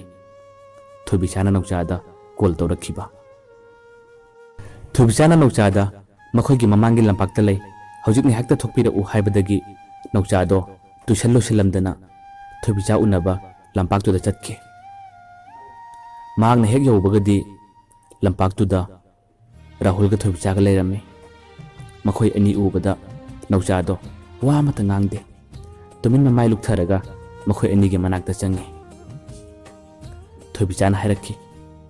ꯗꯥ ꯔꯥꯍꯨꯜ ꯅꯪꯒꯤ ꯆꯤꯡꯅꯕꯗꯣ ꯀꯣꯛꯅꯕ ꯉꯁꯤꯗꯤ ꯅꯧꯆꯥꯒ ꯋꯥꯔꯤ ꯁꯥꯟꯅꯔꯣ ꯅꯍꯥꯟ ꯑꯃꯨꯛ ꯅꯧꯆꯥꯒꯤ ꯃꯃꯥꯟꯅꯕꯅ ꯅꯪꯉꯣꯟꯗ ꯐꯥꯒꯤ ꯇꯧꯕꯗꯣ ꯉꯁꯤꯗꯤ ꯅꯪꯒꯤ ꯆꯤꯡꯅꯕ ꯈꯨꯗꯤꯡꯃꯛ ꯀꯣꯛꯂꯅꯤ ꯅꯧꯆꯥꯒ ꯅꯪꯒ ꯋꯥꯔꯤ ꯁꯥꯟꯅꯧ ꯍꯥꯏꯗꯨꯅ ꯊꯣꯏꯕꯤꯆꯥꯅ ꯔꯥꯍꯨꯜꯗ ꯍꯥꯏꯔꯛꯄꯗꯣ ꯅꯧꯆꯥ ꯇꯧꯐꯝ ꯈꯪꯈꯤꯗꯦ ꯋꯥ ꯍꯥꯏꯐꯝꯁꯨ ꯈꯪꯗꯦ ꯇꯨꯃꯤꯟ ꯃꯃꯥꯏ ꯂꯨꯛꯊꯔꯒ ꯂꯩꯈꯤ ꯅꯧꯆꯥꯅ ꯇꯞꯅ ꯔꯥꯍꯨꯜꯗ ꯑꯁꯨꯝꯅ ꯍꯥꯏꯔꯛꯈꯤ ꯃꯔꯨꯞ ꯔꯥꯍꯨꯜ ꯊꯣꯏꯕꯤꯆꯥꯒ ꯑꯩꯒꯗꯤ ꯄꯤꯛꯂꯤꯉꯩꯗꯒꯤ ꯇꯤꯟꯅꯔꯛꯄ ꯃꯔꯨꯞꯅꯤ ꯃꯥꯒ ꯑꯩꯒꯗꯤ ꯀꯔꯤꯒꯨꯝꯕ ꯃꯔꯤ ꯑꯃꯠꯇ ꯂꯩꯅꯗꯦꯗ ꯅꯪꯒ ꯃꯥꯒ ꯂꯩꯅꯔꯤꯕ ꯃꯔꯤ ꯑꯁꯦ ꯅꯪꯅ ꯃꯥꯕꯨ ꯀꯌꯥꯝ ꯅꯨꯡꯁꯤꯕꯅꯣ ꯅꯨꯡꯁꯤꯗꯕꯅꯣ ꯊꯃꯣꯏ ꯁꯦꯡꯕ꯭ꯔꯥ ꯁꯦꯡꯗꯕ꯭ꯔꯥ ꯍꯥꯏꯗꯨꯅ ꯌꯦꯡꯅꯤꯡꯕꯗꯒꯤ ꯑꯩꯈꯣꯏꯅ ꯅꯪꯉꯣꯟꯗ ꯐꯥꯒꯤ ꯑꯗꯨ ꯇꯧꯈꯤꯕꯅꯤ ꯅꯪ ꯑꯩꯈꯣꯏꯕꯨ ꯂꯥꯟꯅ ꯂꯧꯒꯅꯨꯀꯣ ꯍꯥꯏꯗꯨꯅ ꯔꯥꯍꯨꯜꯗ ꯅꯧꯆꯥꯅ ꯍꯥꯏꯔꯛꯈꯤ ꯔꯥꯍꯨꯜꯅꯁꯨ ꯈꯨꯝꯂꯛꯈꯤ ꯀꯩꯁꯨꯝ ꯅꯨꯡꯉꯥꯏꯇꯕ ꯈꯟꯗ꯭ꯔꯦꯗ ꯍꯧꯖꯤꯛꯄꯨꯗꯤ ꯍꯥꯏꯗꯨꯅ ꯅꯧꯆꯥꯅ ꯑꯃꯨꯛ ꯃꯈꯥ ꯇꯥꯔꯛꯈꯤ ꯊꯣꯏꯕꯤꯆꯥꯁꯦ ꯌꯥꯝꯅ ꯆꯝꯕꯅꯤ ꯌꯥꯝꯅꯁꯨ ꯐꯕꯅꯤ ꯅꯪ ꯃꯥꯒ ꯐꯖꯅ ꯅꯨꯡꯁꯤꯅꯧ ꯂꯣꯏꯅꯧ ꯍꯥꯏꯗꯨꯅ ꯋꯥꯍꯩ ꯀꯌꯥ ꯑꯃꯗꯤ ꯀꯥꯡꯊꯣꯛꯈ꯭ꯔꯕꯁꯨ ꯊꯪꯅꯕ ꯃꯤꯀꯨꯞꯇꯗꯤ ꯅꯧꯆꯥꯗꯣ ꯃꯃꯤꯠꯇꯒꯤ ꯄꯤꯔꯥꯡꯗꯤ ꯈꯥꯝꯕ ꯉꯝꯗꯅ ꯇꯞꯅ ꯆꯤꯟꯊꯔꯛꯂꯤ ꯃꯇꯧ ꯑꯁꯨꯝꯅ ꯃꯈꯣꯏ ꯑꯍꯨꯝ ꯋꯥꯔꯤ ꯀꯌꯥ ꯁꯥꯟꯅꯔꯕ ꯃꯇꯨꯡꯗ ꯔꯥꯍꯨꯜꯗꯣ ꯃꯇꯝ ꯊꯦꯡꯖꯤꯜꯂꯛꯂꯦ ꯍꯥꯏꯗꯨꯅ ꯃꯌꯨꯝꯗ ꯆꯠꯈ꯭ꯔꯦ ꯃꯍꯥꯛ ꯆꯠꯈ꯭ꯔꯕ ꯃꯇꯨꯡꯗ ꯊꯣꯏꯕꯤꯆꯥꯅ ꯅꯧꯆꯥꯗ ꯇꯞꯅ ꯑꯁꯨꯝꯅ ꯍꯥꯏꯔꯛꯈꯤ ꯅꯧꯆꯥ ꯅꯪ ꯑꯩꯉꯣꯟꯗ ꯁꯥꯎꯕ꯭ꯔꯥ ꯅꯧꯆꯥꯗꯣ ꯋꯥ ꯑꯃꯠꯇ ꯉꯥꯡꯗꯦ ꯉꯥꯛꯇꯪ ꯂꯩꯔꯒ ꯇꯞꯅ ꯈꯨꯝꯂꯛꯏ ꯅꯪꯉꯣꯟꯗꯗꯤ ꯑꯩꯗꯤ ꯀꯔꯤꯒꯤ ꯁꯥꯎꯒꯅꯤ ꯉꯁꯤ ꯑꯩꯅ ꯋꯥꯔꯧꯖꯔꯤꯕꯗꯤ ꯋꯥꯔꯛꯄ ꯉꯝꯗꯕ ꯑꯩꯒꯤ ꯊꯃꯣꯏ ꯑꯁꯤꯕꯨꯅꯤ ꯅꯧꯆꯥꯗꯣ ꯑꯁꯨꯝꯅ ꯍꯥꯏꯔꯝꯂꯒ ꯇꯨꯃꯤꯟ ꯆꯠꯀꯦ ꯇꯧꯏ ꯃꯍꯥꯛꯅ ꯆꯠꯀꯦ ꯇꯧꯕꯗ ꯊꯣꯏꯕꯤꯆꯥꯅ ꯅꯧꯆꯥꯒꯤ ꯈꯨꯗꯥꯡꯗ ꯌꯥꯜꯂꯤ ꯊꯣꯏꯕꯤꯆꯥꯅ ꯍꯥꯏꯔꯛꯈꯤ ꯅꯧꯆꯥ ꯉꯁꯤ ꯅꯪꯅ ꯅꯤꯡꯉꯝꯗꯅ ꯅꯪꯒꯤ ꯃꯤꯠꯂꯨꯗꯒꯤ ꯄꯤꯔꯥꯡ ꯁꯤꯟꯊꯕꯗꯣ ꯇꯁꯦꯡꯅ ꯑꯩ ꯌꯦꯡꯕ ꯉꯝꯗꯦ ꯉꯁꯤ ꯑꯩꯅ ꯐꯅ ꯂꯥꯡꯂꯨꯔꯁꯨ ꯐꯅ ꯉꯥꯎꯔꯨꯔꯁꯨ ꯊꯪꯅꯕ ꯃꯤꯀꯨꯞꯇ ꯅꯪꯕꯨ ꯍꯦꯛꯇ ꯀꯥꯎꯕ ꯉꯝꯗꯦ ꯅꯪꯗꯤ ꯑꯩꯒꯤ ꯄꯤꯛꯂꯤꯉꯩꯗꯒꯤ ꯅꯨꯡꯁꯤꯅꯔꯛꯄ ꯅꯨꯄꯥꯅꯤ ꯑꯩ ꯀꯅꯥꯗꯁꯨ ꯌꯨꯝ ꯄꯥꯜꯂꯣꯏ ꯅꯪꯉꯣꯟꯗ ꯑꯩ ꯁꯣꯏꯗꯅ ꯂꯩꯅꯤ ꯍꯥꯏꯗꯨꯅ ꯊꯣꯏꯕꯤꯆꯥꯅ ꯅꯧꯆꯥꯗ ꯍꯥꯏꯔꯛꯈꯤ ꯅꯧꯆꯥꯗꯣ ꯃꯍꯥꯛꯅ ꯑꯗꯨꯝꯅ ꯍꯥꯏꯔꯛꯄ ꯋꯥꯍꯩꯗꯨꯗꯅꯤ ꯈꯪꯐꯝ ꯈꯪꯗ꯭ꯔꯤꯕ ꯃꯍꯥꯛ ꯃꯃꯤꯠꯇꯒꯤ ꯄꯤꯔꯥꯡ ꯀꯌꯥꯗꯤ ꯂꯦꯞꯄ ꯂꯩꯇꯅ ꯁꯤꯟꯊꯩ ꯑꯁꯨꯝꯅ ꯃꯈꯣꯏ ꯑꯅꯤ ꯋꯥꯔꯤ ꯁꯥꯟꯅꯔꯤꯉꯩꯗ ꯅꯨꯄꯤ ꯑꯃꯒꯤ ꯈꯣꯟꯖꯦꯜꯗ ꯗꯥ ꯅꯧꯆꯥ ꯍꯥꯏꯗꯨꯅ ꯀꯧꯔꯛꯈꯤ ꯃꯈꯣꯏ ꯑꯅꯤꯃꯛ ꯈꯣꯟꯖꯦꯜ ꯑꯗꯨ ꯇꯝꯅ ꯃꯃꯥꯏ ꯂꯩꯊꯣꯛꯂꯒ ꯌꯦꯡꯉꯤ ꯈꯣꯟꯖꯦꯜ ꯑꯗꯣ ꯑꯇꯩ ꯀꯅꯥꯒꯤꯁꯨ ꯅꯠꯇꯦ ꯂꯤꯟꯊꯣꯏꯒꯤꯅꯤ ꯃꯍꯥꯛ ꯑꯦꯛꯇꯤꯚꯥ ꯑꯃ ꯇꯣꯡꯂꯒ ꯃꯈꯣꯏ ꯑꯅꯤꯒꯤ ꯃꯅꯥꯛꯇꯅ ꯊꯧꯖꯤꯜꯂꯛꯈꯤ ꯂꯤꯟꯊꯣꯏꯅ ꯍꯥꯏꯔꯛꯈꯤ ꯗꯥ ꯅꯧꯆꯥ ꯅꯪꯗꯤ ꯇꯨꯏꯁꯟꯁꯨ ꯂꯣꯏꯔꯝꯗꯦ ꯅꯪ ꯑꯁꯤꯗ ꯀꯩꯗꯧꯔꯤꯅꯣ ꯂꯥꯛꯑꯣ ꯅꯪꯒ ꯑꯩꯒ ꯊꯕꯛ ꯑꯃꯇ ꯆꯠꯂꯨꯁꯤ ꯍꯥꯏꯗꯨꯅ ꯂꯤꯟꯊꯣꯏꯅ ꯍꯥꯏꯔꯛꯈꯤ ꯊꯣꯏꯕꯤꯆꯥꯅ ꯂꯤꯟꯊꯣꯏꯗ ꯍꯪꯉꯤ ꯀꯗꯥꯏꯗ ꯆꯠꯇꯣꯏꯅꯣ ꯂꯤꯟꯊꯣꯏꯅ ꯑꯃ ꯈꯨꯝꯂꯛꯈꯤ ꯀꯔꯤꯅꯣ ꯃꯥꯅ ꯄꯥꯈꯪꯅꯤ ꯑꯗꯨꯒ ꯑꯩꯅ ꯂꯩꯁꯥꯕꯤꯅꯤ ꯄꯥꯈꯪꯒ ꯂꯩꯁꯥꯕꯤꯒꯗꯤ ꯀꯗꯥꯏꯗ ꯆꯠꯀꯅꯤ ꯂꯤꯟꯊꯣꯏꯅ ꯅꯧꯆꯥꯕꯨ ꯊꯕꯛ ꯑꯃꯠꯇ ꯆꯠꯃꯤꯟꯅꯔꯨꯁꯤ ꯍꯥꯏꯗꯨꯅ ꯄꯨꯈꯤꯕ ꯃꯤꯀꯨꯞ ꯑꯗꯣ ꯊꯣꯏꯕꯤꯆꯥ ꯋꯥ ꯑꯃꯠꯇ ꯉꯥꯡꯕ ꯉꯝꯍꯧꯗꯦ ꯇꯨꯃꯤꯟ ꯌꯦꯡꯗꯨꯅ ꯂꯩꯍꯧꯏ ꯃꯍꯥꯛ ꯅꯧꯆꯥꯕꯨꯁꯨ ꯅꯨꯡꯁꯤꯔꯤ ꯔꯥꯍꯨꯜꯕꯨꯁꯨ ꯅꯨꯡꯁꯤ ꯃꯍꯥꯛꯀꯤ ꯋꯥꯈꯜꯗ ꯊꯃꯣꯏ ꯁꯦꯡꯅ ꯃꯁꯤꯃꯗꯤ ꯅꯨꯡꯁꯤꯅꯔꯒꯦ ꯃꯁꯤꯃ ꯑꯩꯒꯤ ꯑꯔꯦꯞꯄꯅꯤ ꯍꯥꯏꯕꯗꯨꯗꯤ ꯃꯍꯥꯛ ꯍꯧꯖꯤꯛ ꯐꯥꯎꯕ ꯑꯃꯠꯇ ꯂꯦꯞꯇꯦ ꯃꯈꯣꯏ ꯑꯅꯤꯃꯛ ꯂꯣꯏꯅ ꯅꯨꯡꯁꯤꯅꯕ ꯈꯪꯅꯕ ꯄꯥꯝꯂꯤ ꯃꯍꯥꯛꯀꯤ ꯋꯥꯈꯜ ꯀꯔꯤꯅꯣ ꯍꯥꯏꯕ ꯆꯞ ꯆꯥꯕ ꯈꯪꯗꯦ ꯌꯦꯡꯈꯤꯕ ꯇꯥꯔꯤ ꯊꯣꯏꯕꯤꯆꯥꯒꯤ ꯋꯥꯈꯜ꯫ ꯉꯁꯤꯗꯤ ꯃꯇꯝ ꯀꯨꯏꯅ ꯀꯣꯂꯦꯖ ꯆꯥꯡ ꯅꯥꯏꯅ ꯀꯥꯔꯨꯗ꯭ꯔꯕ ꯅꯥꯎꯆꯥ ꯀꯣꯂꯦꯖ ꯑꯃꯨꯛ ꯆꯥꯡ ꯅꯥꯏꯅ ꯀꯥꯕ ꯍꯧꯔꯛꯈꯤ꯫ ꯅꯥꯎꯆꯥꯅ ꯀꯣꯂꯦꯖ ꯀꯥꯔꯛꯂꯕ ꯃꯇꯨꯡꯗꯒꯤꯗꯤ ꯉꯁꯤꯗꯤ ꯔꯥꯍꯨꯜꯅ ꯅꯥꯎꯆꯥꯕꯨ ꯂꯛꯅꯕ, ꯀꯔꯦꯝꯅꯕ, ꯅꯥꯎꯆꯥ ꯂꯩꯕ ꯃꯐꯝꯗ ꯄꯔꯃꯥꯟ ꯄꯟꯊꯩ ꯇꯧꯔꯒ ꯋꯥ ꯀꯌꯥ ꯉꯥꯡꯕ ꯍꯧꯔꯛꯈꯤ, ꯅꯥꯎꯆꯥꯅ ꯇꯥꯁꯅꯨ ꯃꯇꯥꯒꯨꯝ꯫ ꯔꯥꯍꯨꯜꯅ ꯅꯥꯎꯆꯥ ꯍꯦꯛ ꯂꯩꯕ ꯈꯨꯗꯤꯡꯗ ꯃꯃꯥꯟꯅꯕꯁꯤꯡꯗ ꯋꯥ ꯉꯥꯡꯕ ꯁꯥꯔꯒ ꯅꯥꯀꯣꯏꯅꯅ ꯅꯥꯎꯆꯥꯒꯤ ꯊꯃꯣꯏ ꯁꯣꯛꯅꯕ, ꯅꯥꯎꯆꯥꯒꯤ ꯊꯃꯣꯏꯗ ꯄꯥꯟꯅꯕ ꯋꯥꯍꯩ ꯀꯌꯥ ꯇꯠꯇꯅ ꯉꯥꯡꯕ ꯍꯧꯔꯛꯂꯤ꯫ ꯔꯥꯍꯨꯜꯅ ꯃꯃꯥꯟꯅꯕꯁꯤꯡꯗ ꯃꯇꯧ ꯑꯁꯨꯝꯅ ꯍꯥꯏ, ꯃꯤꯑꯣꯏꯕ ꯍꯥꯏꯕꯁꯦ ꯌꯥꯝꯅ ꯉꯛꯏꯀꯣ, ꯃꯤꯁꯤꯡꯁꯦ ꯃꯈꯜ ꯃꯈꯜ ꯂꯩ꯫ ꯃꯁꯥꯅ ꯀꯔꯤꯒꯨꯝꯕ ꯄꯣꯠ ꯑꯃ ꯄꯥꯝꯖꯔꯒ ꯄꯣꯠꯁꯤ ꯍꯦꯛꯇ ꯐꯪꯍꯧꯗ꯭ꯔꯕꯗꯤ ꯄꯣꯠꯁꯤꯒꯤ ꯃꯔꯝꯗ ꯐꯩꯒ ꯐꯠꯇꯦꯒ ꯍꯦꯛꯇ ꯍꯨꯟꯕ, ꯄꯣꯠꯁꯤꯒꯤ ꯃꯔꯝꯗ ꯉꯥꯡꯅꯤꯡꯕ ꯁꯟꯗꯣꯛꯅꯤꯡꯕ ꯃꯤꯁꯤ ꯃꯈꯜ ꯃꯈꯜ ꯂꯩꯕꯖꯥꯠꯅꯤ꯫ ꯃꯁꯥꯒꯤ ꯂꯩꯔꯤꯕ ꯁ꯭ꯇꯦꯟꯗꯔꯗꯤ ꯈꯪꯗꯅ ꯄꯣꯠ ꯑꯃꯕꯨ ꯍꯦꯛꯇ ꯄꯥꯝꯖꯕ ꯃꯤꯍꯧꯕ ꯍꯥꯏꯕꯁꯦ ꯐꯪꯗ꯭ꯔꯕ ꯃꯇꯝꯗꯗꯤ ꯌꯥꯝꯅ ꯏꯀꯥꯏꯅꯤꯡꯉꯥꯏꯅꯤ꯫ ꯈꯜꯂꯨꯔꯒ ꯑꯩꯗꯤ ꯄꯪꯅꯣꯛꯇ ꯅꯣꯛꯅꯤꯡꯉꯤꯗ꯫ ꯅꯨꯄꯤ ꯀꯣꯏꯕ ꯃꯇꯝꯗ ꯀꯔꯝꯕ ꯐꯤꯖꯦꯠ ꯆꯥꯛꯆꯦꯠ ꯁꯦꯠꯀꯅꯤ ꯈꯪꯗꯕ ꯃꯤꯁꯤꯡꯁꯤꯅ ꯇꯧꯔꯤꯁꯦ꯫ ꯔꯥꯍꯨꯜꯅ ꯑꯗꯨꯝꯅ ꯉꯥꯡꯂꯛꯄꯗꯨ ꯇꯥꯕꯗ ꯃꯃꯥꯟꯅꯕ ꯑꯃꯅ ꯔꯥꯍꯨꯜꯗ ꯍꯪꯂꯛꯈꯤ, ꯃꯔꯨꯞ ꯅꯪꯅ ꯄꯔꯃꯥꯟ ꯇꯧꯔꯤꯗꯨ ꯀꯅꯥꯗꯅꯣ? ꯃꯤꯗꯨꯕꯨ ꯑꯩꯈꯣꯏꯕꯨ ꯈꯪꯖꯕ ꯌꯥꯒꯗ꯭ꯔꯥ? ꯔꯥꯍꯨꯜꯅ ꯑꯃꯨꯛ ꯈꯨꯝꯂꯛꯏ, ꯂꯩꯗ, ꯃꯤꯗꯨꯕꯨꯗꯤ ꯄꯜꯂꯔꯣꯏ, ꯇꯥꯕ ꯃꯤꯅ ꯃꯔꯥꯏꯅ ꯈꯪꯖꯔꯅꯤ꯫ ꯃꯇꯝꯁꯦ ꯌꯥꯝ ꯂꯨꯔꯕꯅꯤꯀꯣ, ꯅꯈꯣꯏ ꯅꯨꯄꯤ ꯀꯣꯏꯕ ꯃꯇꯝꯗ ꯌꯥꯝꯅ ꯆꯦꯛꯁꯤꯟꯅ ꯀꯣꯏꯌꯨ꯫ ꯃꯤꯒꯤ ꯅꯨꯡꯁꯤꯅꯕ ꯊꯨꯒꯥꯏꯒꯗꯕꯒꯤ, ꯃꯨꯟꯒꯗꯕꯒꯤ ꯃꯤ ꯌꯥꯝꯅ ꯂꯩꯔꯕꯅꯤ꯫ ꯃꯇꯝꯁꯦ ꯈꯔ ꯆꯦꯛꯁꯤꯜꯂꯨꯀꯣ꯫ ꯃꯇꯧ ꯑꯁꯨꯝꯅ ꯔꯥꯍꯨꯜꯅ ꯃꯃꯥꯟꯅꯕꯁꯤꯡꯗ ꯅꯥꯎꯆꯥꯕꯨ ꯄꯔꯃꯥꯟ ꯇꯧꯔꯒ ꯀꯔꯦꯝꯅꯔꯒ ꯋꯥ ꯀꯌꯥ ꯉꯥꯡꯕ ꯍꯧꯔꯛꯈꯤ꯫ ꯔꯥꯍꯨꯜꯅ ꯑꯁꯨꯝꯅ ꯅꯨꯡꯇꯤ ꯅꯨꯃꯤꯠ ꯈꯨꯗꯤꯡꯒꯤ ꯂꯛꯅꯕ, ꯀꯔꯦꯝꯅꯕ, ꯄꯔꯃꯥꯟ ꯀꯌꯥ ꯇꯧꯕꯁꯤꯗ ꯅꯥꯎꯆꯥꯗꯣ ꯀꯣꯂꯦꯖ ꯈꯔ ꯀꯥꯅꯤꯡꯂꯝꯕꯅꯤ꯫ ꯃꯍꯥꯛ ꯑꯃꯨꯛ ꯀꯥꯅꯤꯡꯂꯛꯇ꯭ꯔꯦ꯫ ꯃꯍꯥꯛ ꯋꯥꯈꯜ ꯅꯨꯡꯉꯥꯏꯇꯕ, ꯊꯃꯣꯏ ꯁꯣꯛꯄ ꯑꯁꯨꯝ ꯍꯦꯜꯂꯛꯈꯤ꯫ ꯃꯍꯥꯛꯀꯤ ꯑꯋꯥꯕ ꯅꯨꯡꯉꯥꯏꯇꯕꯁꯦ ꯃꯍꯥꯛꯀꯤ ꯃꯃꯥꯟꯅꯕ ꯑꯗꯨꯇꯅꯅꯤ ꯈꯪꯕ꯫ ꯃꯃꯥꯟꯅꯕ ꯑꯗꯨꯅꯗꯤ ꯅꯥꯎꯆꯥꯕꯨ ꯉꯥꯡꯉꯤ, ꯅꯤꯄꯥ ꯊꯣꯛꯑꯣ, ꯀꯔꯤꯒꯤ ꯅꯪꯅ ꯊꯧꯅꯥ ꯂꯩꯇ꯭ꯔꯤꯕꯅꯣ? ꯅꯪꯅ ꯑꯗꯨꯝꯅ ꯋꯥꯔꯒ ꯂꯩꯕꯗꯣ ꯌꯦꯡꯕ ꯉꯝꯗꯦ꯫ ꯉꯁꯤ ꯅꯪꯅ ꯑꯌꯥꯕ ꯄꯤꯔꯕꯗꯤ ꯊꯣꯏꯕꯤꯆꯥꯁꯦ ꯅꯣꯡꯃ ꯑꯩ ꯐꯖꯅ ꯉꯥꯡꯒꯦ, ꯆꯩꯒꯦ꯫ ꯃꯤ ꯑꯃꯒꯤ ꯄꯨꯟꯁꯤꯗ ꯃꯤ ꯑꯃꯅ ꯂꯛꯅꯕ, ꯀꯔꯦꯝꯅꯕ ꯍꯥꯏꯕꯁꯦ ꯂꯩꯕꯥꯛ ꯃꯆꯥ ꯇꯥꯗꯕꯒꯤ ꯃꯑꯣꯡꯅꯤ꯫ ꯅꯪꯅ ꯑꯩꯉꯣꯟꯗ ꯃꯥꯕꯨ ꯉꯥꯡꯕ ꯌꯥꯕꯒꯤ ꯑꯌꯥꯕꯗꯨ ꯄꯤꯕꯤꯌꯨ꯫ ꯊꯣꯏꯕꯤꯆꯥꯕꯨ ꯑꯩ ꯊꯦꯡꯅꯕ ꯃꯤꯀꯨꯞꯇ ꯃꯍꯥꯛꯄꯨ ꯐꯖꯅ ꯆꯩꯒꯦ, ꯉꯥꯡꯒꯦ ꯍꯥꯏꯗꯨꯅ ꯃꯃꯥꯟꯅꯕꯗꯨꯅ ꯅꯥꯎꯆꯥꯗ ꯍꯥꯏꯈꯤ꯫ ꯅꯥꯎꯆꯥꯅ ꯃꯃꯥꯟꯅꯕꯗꯨ ꯊꯦꯝꯖꯤꯜꯂꯤ, ꯉꯥꯡꯂꯨꯅꯨꯗ, ꯉꯥꯡꯂꯨꯕꯒꯤ ꯀꯥꯟꯅꯕꯁꯨ ꯂꯩꯔꯣꯏ꯫ ꯃꯇꯤꯛ ꯆꯥꯗꯕ, ꯂꯟ ꯊꯨꯝ ꯂꯩꯇꯕ, ꯄꯩꯁꯥ ꯄꯥꯏꯗꯕꯕꯨ ꯄꯥꯏꯗꯦ ꯍꯥꯏꯗꯨꯅ ꯉꯥꯡꯕꯗ, ꯂꯛꯅꯕꯗ, ꯅꯣꯛꯅꯕꯗ ꯀꯔꯤꯒꯤ ꯑꯩꯈꯣꯏꯅ ꯁꯥꯎꯔꯨꯅꯤ? ꯄꯥꯏꯗꯕꯕꯨ パイで ꯍꯥꯏꯕꯅꯤ꯫ ꯑꯩꯈꯣꯏ ꯀꯩꯁꯨꯝ ꯁꯥꯎꯐꯝ ꯂꯩꯇꯦ꯫ ꯃꯈꯣꯏꯅ ꯉꯥꯡꯂꯤꯕ ꯆꯩꯔꯤꯕꯗꯣ ꯋꯥ ꯑꯆꯨꯝꯕ ꯉꯥꯛꯇꯅꯤ꯫ ꯐꯔꯦꯁꯦ, ꯃꯁꯤꯒꯤ ꯋꯥꯔꯤꯁꯤ ꯇꯣꯛꯂꯁꯤ ꯍꯥꯏꯗꯨꯅ ꯅꯥꯎꯆꯥꯗꯣ ꯃꯌꯨꯝꯗ ꯄꯔꯞ ꯆꯠꯈꯤ꯫ ꯅꯥꯎꯆꯥꯒꯤ ꯃꯇꯧ ꯑꯗꯨꯗ ꯃꯃꯥꯟꯅꯕꯗꯣ ꯋꯥ ꯑꯃꯠꯇ ꯉꯥꯡꯕ ꯉꯝꯍꯧꯗꯦ, ꯇꯨꯃꯤꯟ ꯌꯦꯡꯗꯨꯅ ꯑꯁꯨꯝ ꯂꯩꯍꯧꯏ꯫ ꯅꯥꯎꯆꯥꯗꯣ ꯌꯨꯝꯗ ꯂꯩꯕ ꯃꯇꯝꯗꯁꯨ ꯃꯍꯥꯛ ꯋꯥꯈꯜ ꯃꯋꯣꯟ ꯈꯜꯂꯤ꯫ ꯃꯤꯅ ꯂꯛꯅꯕ, ꯅꯣꯛꯅꯕ, ꯀꯔꯦꯝꯅꯕ ꯀꯌꯥꯁꯤꯅ ꯃꯍꯥꯛ ꯉꯥꯏꯍꯥꯛꯇ ꯐꯥꯎꯕ ꯂꯩꯇꯥꯅ ꯂꯩꯕ ꯉꯝꯗꯦ꯫ ꯃꯍꯥꯛꯅ ꯇꯨꯏꯁꯟ ꯆꯠꯄ ꯃꯇꯝꯗꯁꯨ ꯇꯨꯏꯁꯟ ꯃꯐꯝꯗ ꯃꯍꯥꯛ ꯃꯍꯧꯁꯥꯒꯨꯝ ꯋꯥ ꯉꯥꯡꯗꯦ, ꯇꯨꯃꯤꯟ ꯂꯩ꯫ ꯃꯍꯥꯛꯀꯤ ꯃꯥꯏꯊꯣꯡꯗ ꯅꯨꯡꯉꯥꯏꯇꯕ, ꯑꯋꯥꯕ ꯃꯃꯤ ꯈꯔ ꯇꯥꯏ ꯍꯥꯏꯕꯗꯤ ꯂꯤꯟꯊꯣꯏꯅꯁꯨ ꯈꯪꯉꯤ꯫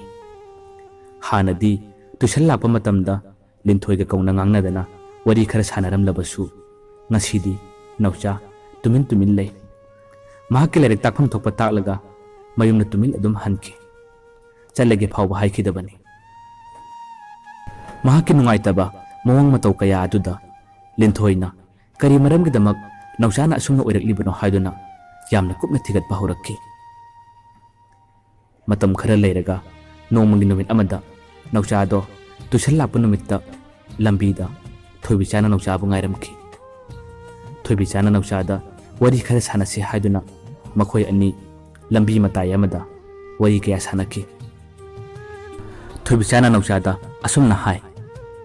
ꯅꯍꯥꯛ ꯍꯟꯗꯛꯇꯤ ꯃꯍꯧꯁꯥꯒ ꯏꯃꯥꯟ ꯃꯥꯟꯅꯗꯦ, ꯌꯨꯝꯗꯒꯤꯁꯨ ꯀꯌꯥ ꯊꯣꯛꯇꯕ ꯃꯥꯜꯂꯦ, ꯅꯪ ꯋꯥꯈꯜ ꯌꯥꯝꯅ ꯅꯨꯡꯉꯥꯏꯇꯕ ꯃꯥꯜꯂꯦ, ꯅꯪ ꯀꯩꯗꯧꯔꯒꯦ? ꯅꯥꯎꯆꯥꯗꯣ wa amata ngangde tumin luktharaga lay Thubichana taptana hangi nang kay dawrage maramdo ingon amata hayo Nauchana tamna khumlaki nang Rahul ge marakta yet pado ay amuka na pamdre nabani phajana mari leinaro nang ga igasu matungda amuka na paw phonaragumsi tushal lakpane thengle challagi haiduna Naucharo chatke tawi Thubichana hai nang aibu kawba ngamladra Nauchado Thubichada di yengde mamai luktharaga ngamlani haiduna khumlaki Thubichana khara sauna khumlaki non tharaga ngangano nangi mil aduna munna ingonda yengo nang aduga hairamo kawba ngamlani haiduna Nauchado wa ngangba ngamde tumin luktharaga adumak lay makhoi anina matau asumna lengay mikup asida Rahul do gari macha ma thauraga lae Rahulna makhoi ani gi manakta gari adu khamlaga Thubichaba kawrai Thubicha nang sida leiramba tan chap chare nang aiga asira thaba macha che haiduna ai kawba lakpane Rahulna tapna Nauchada mamai le tholaga asumna haire barup Naucha nangbu yumdagi kya thoktrabaro khara su koi bachalo nangna koining lasu nangi marup naisi ekhoida gari leibane gari ka du nong phada wai balaw phijon su phaja phaja mayam leibane nangi dama aina punna mateng pangani da matam sidadi nupi koibada phiron nan da bayade gari tong da bayade nang kari mata wagano na ekhoida nong malao gari ka aina loina pini da haiduna Rahulna karem nabagi mongda ngalak wado Naucha wa amata ngangde tumin luktharaga lay Thubicha su Rahulna Nauchada karem naraga ngangi habadi khangi masu karigumba amata khumde tumin asum lay ngaktang leiraga Rahulna mo makha tarae matam sidadi gari tongdraba phijon nandraba nupi koiba phangdabanida mahaki wahai se hek hairakpaga kadomdagino khangdaba nupi amagi khonjenda asumna hairakki matam sidadi phijon nandrasu gari tongdrasu thamoibu senglaba puchen sengladi nupi gi nupi ngaktani haiduna wahai amakak taki khonjela do kanano haiduna leitholaga yengnaki khonjela do kanasu natte linthoini linthoina magi ektiba tonglaga makhoi gi manada da khamlaga leiki linthoina harakki nupi gi mangda paisa pai basaba marende leitana yumda chara helaga gari tongbu nupasing matam sida kaya amsu leiri makhoi singdugi marakta nupa kaya amsu leiri nupi gi mamangda paisa pai basaningba gari tonglaga nupi gi mamangda luxury uningba nipa kaya ama nasi khunai sida lei ekhoidi nupa dagi maral loktholaga nipa na gari tongbada ngawgada nupi do ekhoidi natte thamoi bu senglaba pukchen bu chawrabadi nupa mahakki damakta leijaba khudimak loina mangonda khudon tam sungamgani pukchen sengba thamoi chawba nipa amakhaktang ne ekhoina pamba gari tongba phijo nanbatana mi amagi thamoi gi nuksibabu leiba ngamba natte danawcha lao thenglani tuition chu akhoi angangdo ngairaga lehobane chalasi law hairamlaga linthoina nauchabu purga chatki Rahul chu Thubicha su wa amata ngam haude tumin yengduna lehowe linthoina nauchabu puraga tuition mafamda changdana makhoi ani lamhang amada wari sanaki wari sanaba mikup aduda nauchado thamoi sokpa amadi nungaitabagi wangangda linthoida ngalakki karigino nangna ingonda nuksibu utpiriba yare nakhoi mayamgi mateng amata ingonda pangbiragano punsi se naitom tana tumin adum hingjarage nakhoi mayamgi maraktagi yamna lamna aisu leijarage nakhoi amata kanamata aigi nakta leibiragano haiduna nauchado thamoi sokpagi wangangda linthoida ngalakki yare ngasidagi nakhoi da ai amugana tuition su laaroi nang chu chatkhro yare mafam sida ai tuminna amakta wakhal leitana leige haiduna nauchado pendabagi kholaw kaya ama linthoida ngalakki linthoina tamna harakki ta naucha nangi maithona tariba nungai taba awaba mami pumba ai loina khange nangi nungaitabado aingwanasu share tawro nangi mateng ai soidana pangani nauchana hairakki kanagi su mateng pamdre ai punsi se naitom tana kana leitaba mafam amada itomta ingna chingni hingba pame linthoi do nauchana adumna hairakpadagi mahak wa mata haikidre tuminna adumak laikre mahakna ngaktang leiraga tapna sumna hairakki phare danu chana nungaitrabadi mafam se thadoktuna ai chatkrage tawbatabu ngasi aina chalamdai sida danok chada wa matang de haijaramge ai danok chabu thamoi sengna nuksi ngasi aina wasaktuna hairibsini danok chana karigi thamoi sokna hinglugani miga mimana na hingnaba miga thakmana na hingnaba gidamak danok chabu thabak tawnaba aina kan honagani wahai se haramlaga linthoi do gari thauduna chatke linthoi na hairam wahai do nauchagi thamoi da kaungomdana chusinduna adumak lehauki linthoi na chatkiba maikai do mitkup taba makhai naucha yengduna adumak leiri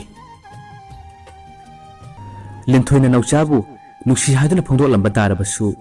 nauchana linthoi bu nuksiba pak ngamkide mahaki thamoi da mahaki punsigi ahanbana tajakhiba thoibichagi mamina mahak kanagumba nupi amatabu nungsige khangnage habigi wakal phaude karigumba mikupta mahak thoibichagi wakal tani khalliba linthoi na naucha hoida laklaga mateng kya pangbiba nauchagi damak thabak thorom kaya da linthoi na mang thaduna chenbirabasu naucha thoibichagi wakhan natna mahak linthoi gi wakhan nongmata phauba khande linthoi su khangi nauchana thoibichagi wakhalda luptuna ngauduna lei haiba masipuna mo oiduna su linthoi na khalle nauchana hojik thinariba mahaki awaba nungai tabase mahangna soidana kokhan mangamgani phangani habigi wakhallamada linthoi na nauchagi damak mahangna ngamjaba mateng kaya amadi pangli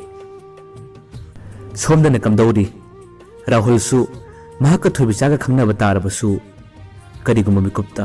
mahak thoibichagi maramda tattana chingnaba kaya phauba helakli mahaka nauchaga mari leinade khangnade hairagasu rahulna thoibicha unaba chatpa matamda nauchaga thoibichaga leiminaramba wari sanaramba yamna toina thengnarakpasina maram oiraga mahak thoibichagi aseng masaklolado khanglage haiduna rahulna thoibichagi maramda thigatpa horakki nongma rahulna thoibicha khoigi leikaida thoibicha khangandana mahak lona lakhi mahakna laklaga thoibichagi mamanabi singadu unakhi mamanabi singadu thoibichagi maramda wari pumba hangki mamanabi singadu nasu rahulda thamoi sengna thoibichaga nauchaga khangnarakpa makhoi anigi mari leinarakpa chahi adirom sure habado wari pumba libiki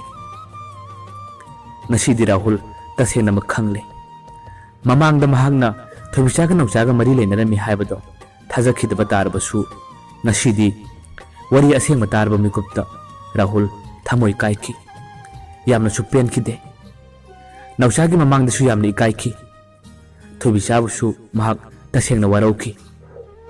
rahul do thinthaba tawdana nauchagi mayumda gari tonglaga yamna thuna lakhi nauchagi mayum hek yaubaga rahul do mahaki ikai nusi yanaba maithong aduna nauchada munna yenglaga asumna hairakki naucha karigino nanga thoibichaga mari leine haiba nangna ngasi phauba ingona karimata haidoktriba nanga igasi marup nattabra nangna waramgadaba nangna ikairamgadaba do ai khangi nangonda ai kari haigadabano haifam khangde tasengnamak nangonda ai yamna ikai thoibichana khalliba mahangna ahenda pamliba mahangna afabata sar ojaninglibase mahaki punsidasu mahak kaidawnungda nipa afaba khak phangloi wahai ase hairamlaga rahuldo wakhan nungaita gari tongduna mayumna chatki nauchadi wa amata ngangba ngamhaude tumin luptharaga adumak lehauki numittugi matungdagidi rahul thoibichaga wari kaya sanaraktre college ta thengnarabasu thoibichaga rahulga wari sanaba kaya phangdre yumda leiba matamdasu Thoibicana Rahulda call tawba kaya yaurabasu Rahul gi phone ado busy leiba call waiting leiba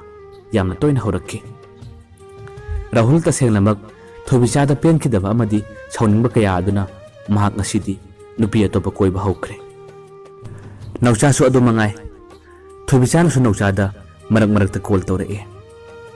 mahana call tawrakka matamdasu nauchadi Thoibicagi call ado kaidonda receive khak tawkhide mahak Thoibicagi call receive tawdrabasu mahakti nupi atopati koide mahaki punsida mahaki ahanbo na tajakhiba nuksibagi mami aduna mahak nupi atopa koibagi thauna ade leite Thoibichabu ngasimak nuksiduna adumak leiri nuksirabasu mahaksu Thoibicada pendaba nungaitaba kaya aduna mahak ngasi phauba Thoibichaga unade wari sanakide matam khara leiragadi nongma Thoibicana college karka matamda Rahuldo mahak nauna khangnaba nupiduga Thoibicagi mamangda lenaba kaya horakki Thoibichasu ngasidi khangle Rahul nupi atopa koire haiba nongmudi mahakna Rahul wari sanasi haiduna matam ama thaki wari sanaba numit aduda Thoibicana Rahulbu chaiki ngangki mahana nganglakpa chairakpadugi paukhumda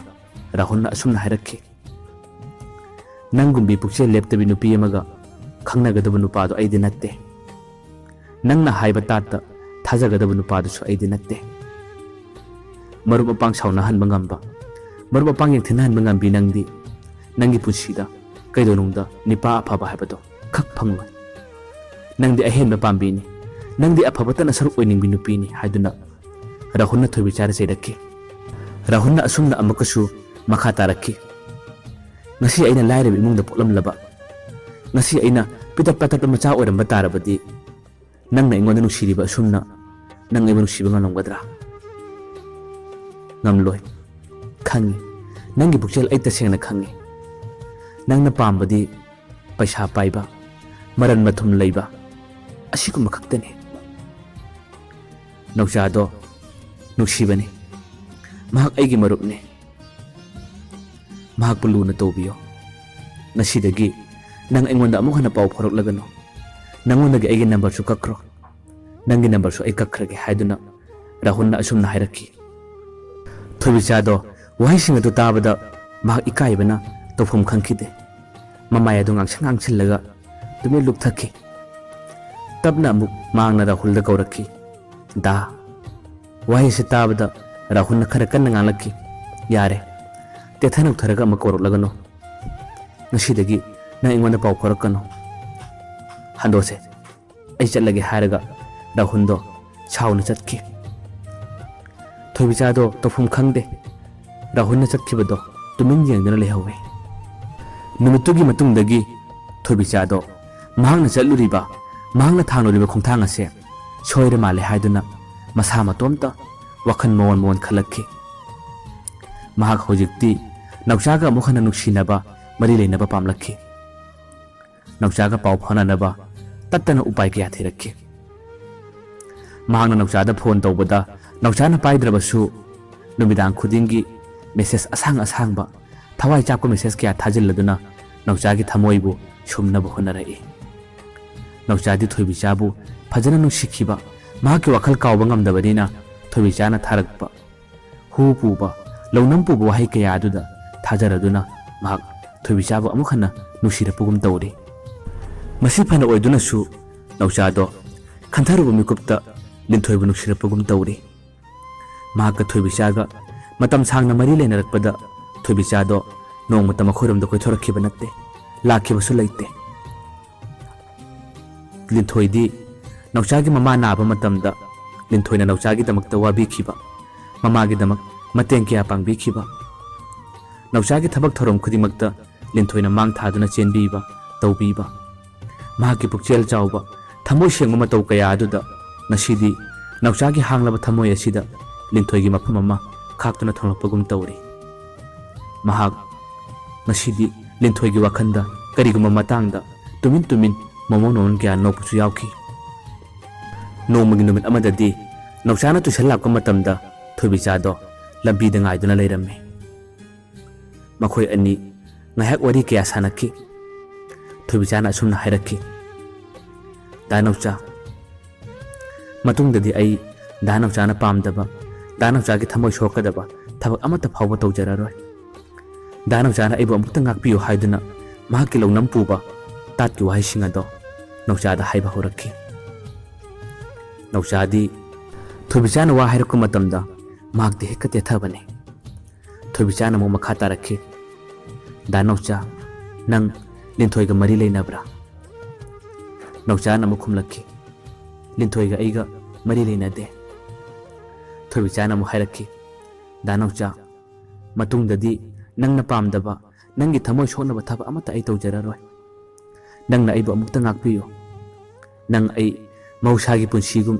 ꯅꯨꯡꯁꯤꯅ ꯂꯣꯏꯅꯕ, ꯅꯨꯡꯁꯤꯅ ꯈꯪꯅꯕꯗꯣ ꯄꯥꯝꯖꯩ꯫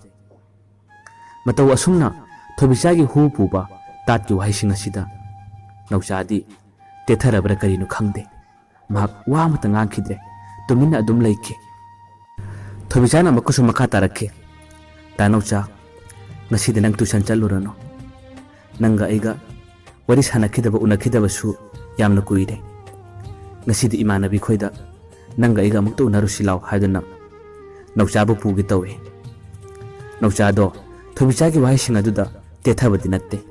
ꯃꯍꯥꯛ ꯃꯤꯠꯀꯨꯞ ꯑꯃ, ꯇꯟꯖꯥ ꯑꯃ ꯌꯦꯡꯂꯤꯕꯅꯤ꯫ ꯃꯈꯣꯏ ꯑꯅꯤꯅ ꯃꯇꯧ ꯑꯁꯨꯝꯅ ꯂꯩꯔꯤꯉꯩꯒꯤ ꯃꯤꯀꯨꯞ ꯑꯁꯤꯗꯅꯤ ꯈꯪꯍꯧꯗꯅ ꯅꯤꯄꯥ ꯃꯆꯥ ꯑꯃ ꯅꯥꯎꯆꯥꯒꯤ ꯃꯅꯥꯛꯇ ꯆꯦꯟꯁꯤꯜꯂꯛꯂꯒ ꯃꯇꯧ ꯑꯁꯨꯝꯅ ꯍꯥꯏꯔꯛꯈꯤ, ꯗꯥ ꯅꯥꯎꯆꯥ, ꯗꯥ ꯅꯥꯎꯆꯥ, ꯅꯈꯣꯏꯒꯤ ꯇꯨꯏꯁꯟ ꯇꯧꯐꯝꯒꯤ ꯆꯦ ꯂꯤꯟꯊꯣꯏꯗꯣ ꯍꯧꯖꯤꯛ ꯒꯥꯔꯤ ꯑꯦꯛꯁꯤꯗꯦꯟ ꯊꯣꯛꯇꯨꯅ ꯍꯣꯁꯄꯤꯇꯥꯜꯗ ꯄꯨꯈꯠꯈ꯭ꯔꯦ꯫ ꯋꯥꯍꯩ ꯑꯗꯨ ꯇꯥꯕꯗ ꯅꯥꯎꯆꯥꯗꯣ ꯁ꯭ꯋꯥꯏ ꯂꯥꯎꯏ, ꯍꯥ ꯍꯥꯏꯔꯝꯂꯒ ꯊꯣꯏꯕꯤꯆꯥꯕꯨ ꯂꯪꯊꯣꯛꯂꯝꯂꯒ ꯃꯍꯥꯛ ꯈꯨꯗꯛꯇ ꯆꯦꯟꯈꯤ꯫ ꯊꯣꯏꯕꯤꯆꯥꯗꯣ ꯋꯥ ꯑꯃꯠꯇ ꯉꯥꯡꯕ ꯉꯝꯍꯧꯗꯦ꯫ ꯅꯥꯎꯆꯥꯅ ꯆꯦꯟꯈꯤꯕꯗꯣ ꯃꯨꯟꯅ ꯌꯦꯡꯗꯨꯅ ꯂꯩꯍꯧꯈꯤ꯫ ꯅꯥꯎꯆꯥꯗꯣ ꯌꯥꯝꯅ ꯄꯥꯈꯠꯅ ꯃꯍꯥꯛ ꯂꯤꯟꯊꯣꯏꯅ ꯂꯩꯔꯤꯕ ꯍꯣꯁꯄꯤꯇꯥꯜ ꯑꯗꯨ ꯇꯝꯅ ꯂꯥꯛꯈꯤ꯫ ꯂꯥꯏꯕꯛ ꯐꯕꯗꯒꯤ ꯂꯤꯟꯊꯣꯏ ꯑꯗꯣ ꯌꯥꯝꯅ ꯀꯟꯅ ꯁꯣꯛꯄꯗꯤ ꯑꯣꯏꯔꯝꯈꯤꯗꯦ꯫ ꯃꯥꯏꯅꯔ ꯑꯣꯄꯔꯦꯁꯟ ꯑꯃꯗꯤ ꯇꯧꯈꯤ꯫ ꯃꯥꯏꯅꯔ ꯑꯣꯄꯔꯦꯁꯟ ꯑꯗꯨ ꯂꯣꯏꯔꯒ ꯂꯤꯟꯊꯣꯏꯗꯣ ꯃꯍꯥꯛꯀꯤ ꯕꯦꯗꯇ ꯇꯨꯝꯗꯨꯅ ꯂꯩꯔꯤꯉꯩ ꯃꯤꯀꯨꯞ ꯑꯗꯣ ꯅꯥꯎꯆꯥꯗꯣ ꯂꯤꯟꯊꯣꯏꯒꯤ ꯃꯥꯏꯊꯣꯡ ꯑꯗꯨꯕꯨ ꯅꯨꯡꯁꯤꯅ ꯌꯦꯡꯂꯒ ꯇꯞꯅ ꯏꯪꯅ ꯃꯍꯥꯛꯀꯤ ꯃꯅꯥꯛꯇ ꯆꯪꯂꯛꯈꯤ꯫ ꯂꯤꯟꯊꯣꯏꯒꯤ ꯃꯅꯥꯛꯇ ꯐꯝꯊꯔꯒ ꯅꯥꯎꯆꯥꯅ ꯑꯁꯨꯝꯅ ꯍꯥꯏꯔꯛꯈꯤ, ꯂꯤꯟꯊꯣꯏ, ꯀꯔꯤꯒꯤꯅꯣ ꯉꯁꯤ ꯅꯉꯣꯟꯗ ꯆꯩꯅꯥ ꯈꯖꯤꯛꯇꯪ ꯐꯥꯎꯕ ꯃꯤꯀꯨꯞꯇ ꯉꯁꯤ ꯑꯩꯒꯤ ꯊꯃꯣꯏꯅ ꯑꯁꯨꯛ ꯌꯥꯝꯅ ꯋꯥꯔꯤꯕ, ꯂꯩꯐꯝ ꯈꯪꯗ꯭ꯔꯤꯕ, ꯅꯨꯡꯇꯤ ꯅꯨꯃꯤꯠ ꯈꯨꯗꯤꯡꯒꯤ ꯅꯪꯒꯤ ꯋꯥꯈꯜꯗ ꯈꯟꯗꯨꯅ ꯂꯩꯔꯤꯕ, ꯃꯁꯤꯕꯨ ꯅꯨꯡꯁꯤꯕ ꯍꯥꯏꯕꯗꯨꯔꯥ? ꯉꯁꯤꯗꯤ ꯑꯩ ꯀꯔꯤ ꯍꯥꯏꯒꯗꯕꯅꯣ ꯍꯥꯏꯐꯝ ꯈꯪꯗꯦ꯫ ꯅꯨꯃꯤꯗꯥꯡ ꯀꯌꯥꯁꯨ ꯇꯨꯝꯕ ꯌꯥꯗꯦ, ꯆꯥꯛ ꯆꯥꯕꯁꯨ ꯌꯥꯗꯦ꯫ ꯑꯩ ꯅꯪꯕꯨ ꯌꯥꯝꯅ ꯅꯨꯡꯁꯤ, ꯅꯪ ꯀꯩꯁꯨꯝ ꯇꯧꯔꯣꯏꯌꯦ, ꯅꯪꯒꯤꯗꯃꯛ ꯄꯨꯟꯁꯤꯁꯤꯃ ꯑꯩꯅ ꯂꯦꯞꯇꯨꯅ ꯂꯩꯒꯅꯤ ꯍꯥꯏꯗꯨꯅ ꯅꯥꯎꯆꯥꯗꯣ ꯂꯤꯟꯊꯣꯏꯒꯤ ꯃꯅꯥꯛꯇ ꯍꯤꯛꯅ ꯍꯤꯛꯅ ꯀꯞꯇꯨꯅ ꯂꯩꯈꯤ꯫ ꯂꯤꯟꯊꯣꯏꯅ ꯍꯣꯁꯄꯤꯇꯥꯜꯗ ꯂꯩꯔꯤꯉꯩ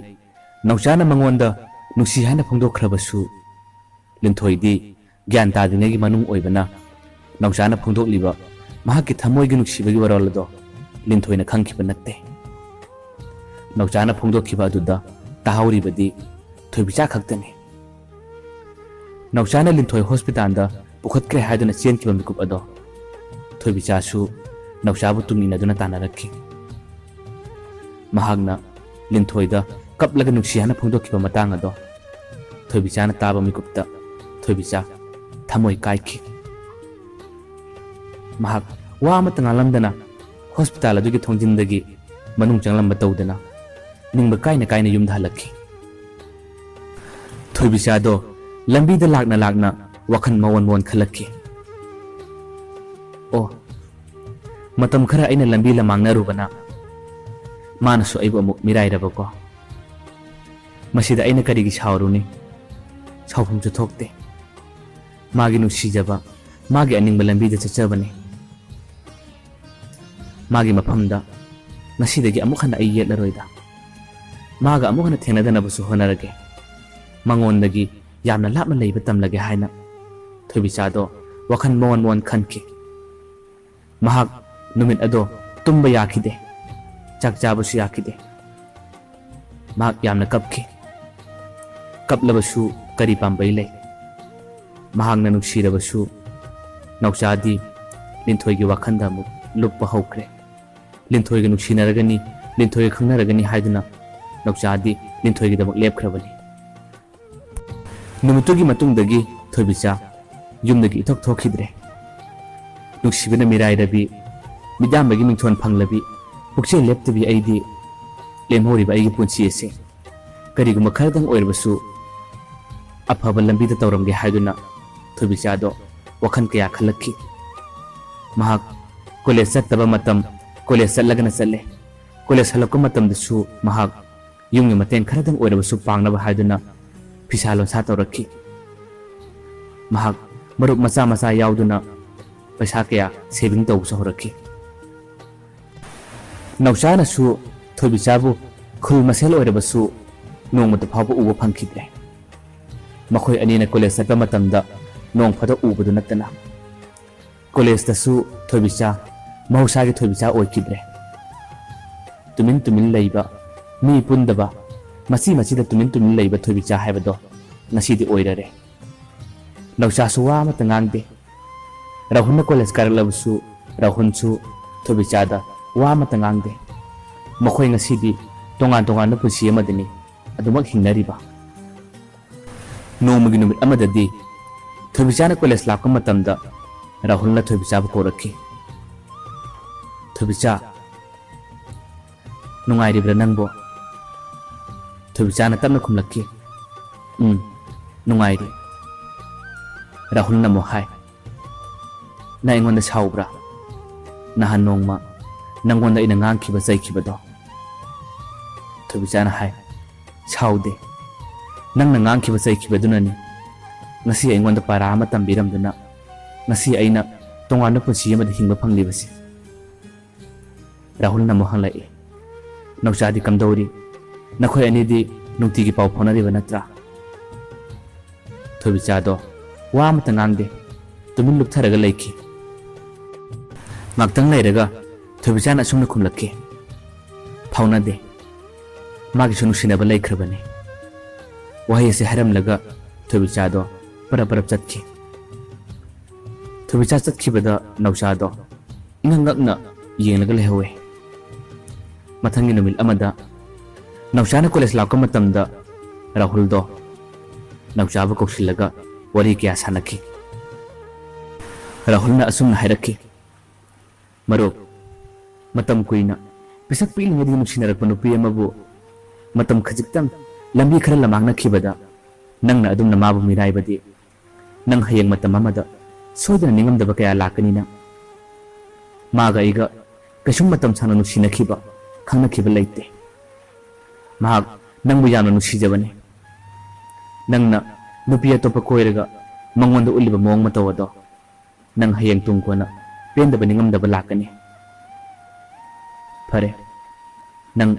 ꯅꯧꯅ ꯈꯪꯅꯔꯤꯕ ꯅꯨꯄꯤ ꯑꯗꯨꯒ ꯅꯨꯡꯉꯥꯏꯕ ꯄꯨꯟꯁꯤ ꯑꯃꯗ ꯍꯤꯡꯕ ꯑꯣꯏꯌꯨ ꯋꯥꯍꯩ ꯑꯁꯤ ꯍꯥꯏꯔꯝꯂꯒ ꯔꯥꯍꯨꯜꯗꯣ ꯈꯔ ꯄꯦꯟꯗꯕꯒꯤ ꯃꯑꯣꯡꯗ ꯃꯐꯝ ꯑꯗꯨ ꯊꯥꯗꯣꯛꯂꯒ ꯆꯠꯈꯤ ꯔꯥꯍꯨꯜꯅ ꯐꯅ ꯅꯥꯎꯆꯥꯗ ꯉꯥꯡꯂꯝꯂꯕꯁꯨ ꯔꯥꯍꯨꯜꯅ ꯍꯥꯏꯔꯤꯕ ꯋꯥꯍꯩꯁꯤꯡ ꯑꯗꯣ ꯅꯥꯎꯆꯥꯒꯤ ꯅꯥꯞꯄꯗ ꯍꯥꯞꯈꯤꯕ ꯅꯠꯇꯦ ꯃꯍꯥꯛ ꯀꯩꯁꯨꯝ ꯊꯧꯁꯥ ꯋꯥꯁꯥꯗꯦ ꯃꯇꯝ ꯈꯔ ꯂꯩꯔꯒꯗꯤ ꯂꯤꯟꯊꯣꯏꯁꯨ ꯅꯥꯕ ꯐꯈ꯭ꯔꯦ ꯂꯤꯟꯊꯣꯏ ꯅꯥꯕ ꯐꯔꯕ ꯃꯇꯨꯡꯗꯒꯤ ꯅꯥꯎꯆꯥꯒ ꯃꯈꯣꯏ ꯑꯅꯤ ꯊꯕꯛ ꯀꯌꯥ ꯆꯠꯃꯤꯟꯅꯈꯤ ꯃꯇꯝ ꯑꯌꯥꯝꯕꯗ ꯃꯈꯣꯏ ꯑꯅꯤ ꯃꯇꯦꯡ ꯀꯌꯥꯁꯨ ꯄꯥꯡꯅꯔꯛꯈꯤ ꯃꯈꯣꯏ ꯑꯅꯤ ꯊꯕꯛ ꯆꯠꯃꯤꯟꯅꯕ ꯃꯇꯦꯡ ꯄꯥꯡꯃꯤꯟꯅꯕ ꯀꯌꯥ ꯇꯧꯔꯕꯁꯨ ꯍꯧꯖꯤꯛꯃꯛꯀꯤ ꯑꯣꯏꯅꯗꯤ ꯃꯈꯣꯏ ꯑꯅꯤ ꯅꯨꯡꯁꯤꯅꯕ ꯀꯣꯏꯅꯕ ꯍꯥꯏꯕꯗꯨꯗꯤ ꯑꯣꯏꯗ꯭ꯔꯤ ꯅꯥꯎꯆꯥꯅ ꯃꯉꯣꯟꯗ ꯅꯨꯡꯁꯤ ꯍꯥꯏꯅ ꯐꯣꯡꯗꯣꯛꯈꯤꯕ ꯅꯨꯃꯤꯠ ꯑꯗꯣ ꯂꯤꯟꯊꯣꯏꯅ ꯇꯥꯈꯤꯗꯕꯅ ꯉꯁꯤꯃꯛ ꯃꯈꯣꯏ ꯑꯅꯤ ꯅꯨꯡꯁꯤ ꯍꯥꯏꯅ ꯐꯣꯡꯗꯣꯛꯅꯕꯒꯤ ꯇꯥꯟꯖꯥ ꯑꯃꯠꯇ ꯐꯥꯎꯕ ꯐꯪꯅꯗ꯭ꯔꯤ ꯂꯤꯟꯊꯣꯏꯅꯁꯨ ꯅꯥꯎꯆꯥꯕꯨ ꯐꯖꯅ ꯅꯨꯡꯁꯤꯔꯤ ꯅꯥꯎꯆꯥꯅꯁꯨ ꯅꯨꯡꯁꯤꯔꯤ ꯊꯃꯣꯏꯗꯗꯤ ꯅꯨꯡꯁꯤꯕꯒꯤ ꯏꯍꯨꯜ ꯇꯠꯇꯅ ꯐꯥꯎꯅꯔꯤ ꯃꯇꯝ ꯈꯔ ꯂꯩꯔꯒ ꯅꯣꯡꯃ ꯅꯥꯎꯆꯥꯒ ꯂꯤꯟꯊꯣꯏꯒ ꯕꯖꯥꯔꯗ ꯄꯣꯠꯆꯩ ꯈꯔ ꯂꯩꯕ ꯂꯥꯛꯈꯤ ꯅꯨꯃꯤꯠꯇꯨꯗ ꯂꯥꯏꯕꯛ ꯊꯤꯕ ꯍꯥꯏꯒꯗ꯭ꯔꯥ ꯊꯣꯏꯕꯤꯆꯥꯁꯨ ꯃꯍꯥꯛꯀꯤ ꯃꯃꯥꯟꯅꯕꯤ ꯑꯃꯒ ꯃꯈꯣꯏꯅ ꯁꯥꯖꯕ ꯐꯤꯁꯤꯡ ꯑꯗꯣ ꯕꯖꯥꯔꯗ ꯊꯥꯕ ꯂꯥꯛꯈꯤ ꯅꯨꯃꯤꯠꯇꯨꯗ ꯃꯈꯣꯏ ꯊꯦꯡꯅꯈꯤ ꯊꯣꯏꯕꯤꯆꯥꯗꯣ ꯋꯥ ꯑꯃꯠꯇ ꯉꯥꯡꯕ ꯉꯝꯗꯦ ꯅꯥꯎꯆꯥꯁꯨ ꯋꯥ ꯑꯃꯠꯇ ꯉꯥꯡꯗꯦ ꯃꯈꯣꯏ ꯉꯥꯏꯍꯥꯛꯇꯪꯗꯤ ꯃꯤꯆꯥꯟꯅꯈꯤ꯫ ꯊꯣꯏꯕꯤꯆꯥꯗꯤ ꯃꯃꯥꯟꯅꯕꯤꯗꯨ ꯄꯨꯔꯒ ꯆꯠꯂꯁꯤ ꯂꯥꯎ ꯍꯥꯏꯗꯨꯅ ꯃꯈꯣꯏꯒꯤ ꯐꯤꯁꯤꯡ ꯑꯗꯨ ꯊꯥꯔꯝꯂꯒ ꯌꯥꯝꯅ ꯊꯨꯅ ꯄꯔꯞ ꯌꯨꯝꯗ ꯂꯥꯛꯈꯤ꯫ ꯅꯥꯎꯆꯥꯗꯤ ꯃꯇꯝ ꯀꯨꯏꯅ ꯎꯕ ꯐꯪꯗ꯭ꯔꯕ ꯃꯇꯝ ꯑꯃꯒꯤ ꯅꯨꯡꯁꯤꯕꯤ ꯅꯨꯄꯤ ꯑꯣꯏꯕꯅ ꯊꯣꯏꯕꯤꯆꯥꯅ ꯆꯠꯈꯤꯕ ꯃꯥꯏꯀꯩ ꯑꯗꯣ ꯉꯥꯏꯍꯥꯛꯇꯪꯗꯤ ꯌꯦꯡꯗꯨꯅ ꯂꯩꯈꯤ꯫ ꯊꯣꯏꯕꯤꯆꯥꯅ ꯌꯨꯝ ꯌꯧꯔꯛꯄ ꯃꯇꯝꯗ ꯊꯣꯏꯕꯤꯆꯥꯒꯤ ꯃꯃꯥꯟꯅꯕꯤꯅ ꯊꯣꯏꯕꯤꯆꯥꯕꯨ ꯉꯥꯡꯈꯤ꯫ ꯃꯃꯥꯟꯅꯕꯤꯅ ꯑꯁꯨꯝꯅ ꯍꯥꯏꯔꯛꯈꯤ, ꯀꯔꯤꯒꯤꯅꯣ ꯅꯨꯄꯤ ꯑꯇꯣꯞꯄ ꯀꯣꯏꯈ꯭ꯔꯕ ꯅꯨꯄꯥ ꯑꯁꯤꯒꯤꯗꯃꯛ ꯅꯪꯅ ꯑꯗꯨꯛ ꯌꯥꯝꯅ ꯋꯥꯔꯤꯕ? ꯅꯪꯅ ꯃꯥꯒꯤ ꯃꯤꯡꯗ ꯀꯔꯤꯒꯤ ꯃꯔꯨꯞ ꯌꯥꯎꯔꯤꯕꯅꯣ? ꯅꯪꯅ ꯈꯜꯂꯤꯗꯣ ꯀꯩꯁꯨꯝ ꯑꯣꯏꯔꯣꯏꯌꯦ꯫ ꯅꯪꯒꯤ ꯇꯨꯡꯒꯤ ꯄꯨꯟꯁꯤꯒꯤꯁꯨ ꯈꯔ ꯈꯜꯂꯣ꯫ ꯃꯍꯥꯛ ꯃꯤ ꯑꯇꯣꯞꯄꯒꯤ ꯑꯣꯏꯈ꯭ꯔꯕꯅꯦ꯫ ꯅꯪꯅ ꯑꯗꯨꯝꯅ ꯃꯥꯒꯤꯗꯃꯛ ꯋꯥꯕꯤꯒꯗꯕ ꯅꯠꯇꯦ꯫ ꯃꯃꯥꯟꯅꯕꯤꯒꯤ ꯋꯥꯍꯩ ꯑꯗꯨꯗ ꯊꯣꯏꯕꯤꯆꯥꯅ ꯇꯞꯅ ꯈꯨꯝꯂꯛꯏ, ꯉꯁꯤ ꯑꯩꯅ ꯇꯧꯔꯤꯕꯁꯦ ꯃꯥꯒꯤ ꯃꯤꯅꯨꯡꯁꯤ ꯅꯤꯕ ꯅꯠꯇꯦ꯫ ꯃꯥꯅ ꯆꯠꯅꯤꯡꯕ ꯃꯥꯏꯀꯩꯗ ꯆꯠꯈꯤꯁꯅꯨ꯫ ꯃꯇꯝ ꯑꯃꯗ ꯃꯥ ꯑꯩ ꯂꯣꯏꯅꯔꯤꯉꯩ ꯅꯨꯡꯁꯤꯅꯔꯤꯉꯩ ꯃꯇꯝꯗ ꯑꯩꯒꯤ ꯄꯨꯟꯁꯤꯗ ꯑꯁꯦꯡꯕ ꯅꯨꯡꯁꯤꯕ ꯍꯥꯏꯕꯁꯦ ꯀꯔꯤꯅꯣ ꯑꯩ ꯈꯪꯂꯛꯇꯦ꯫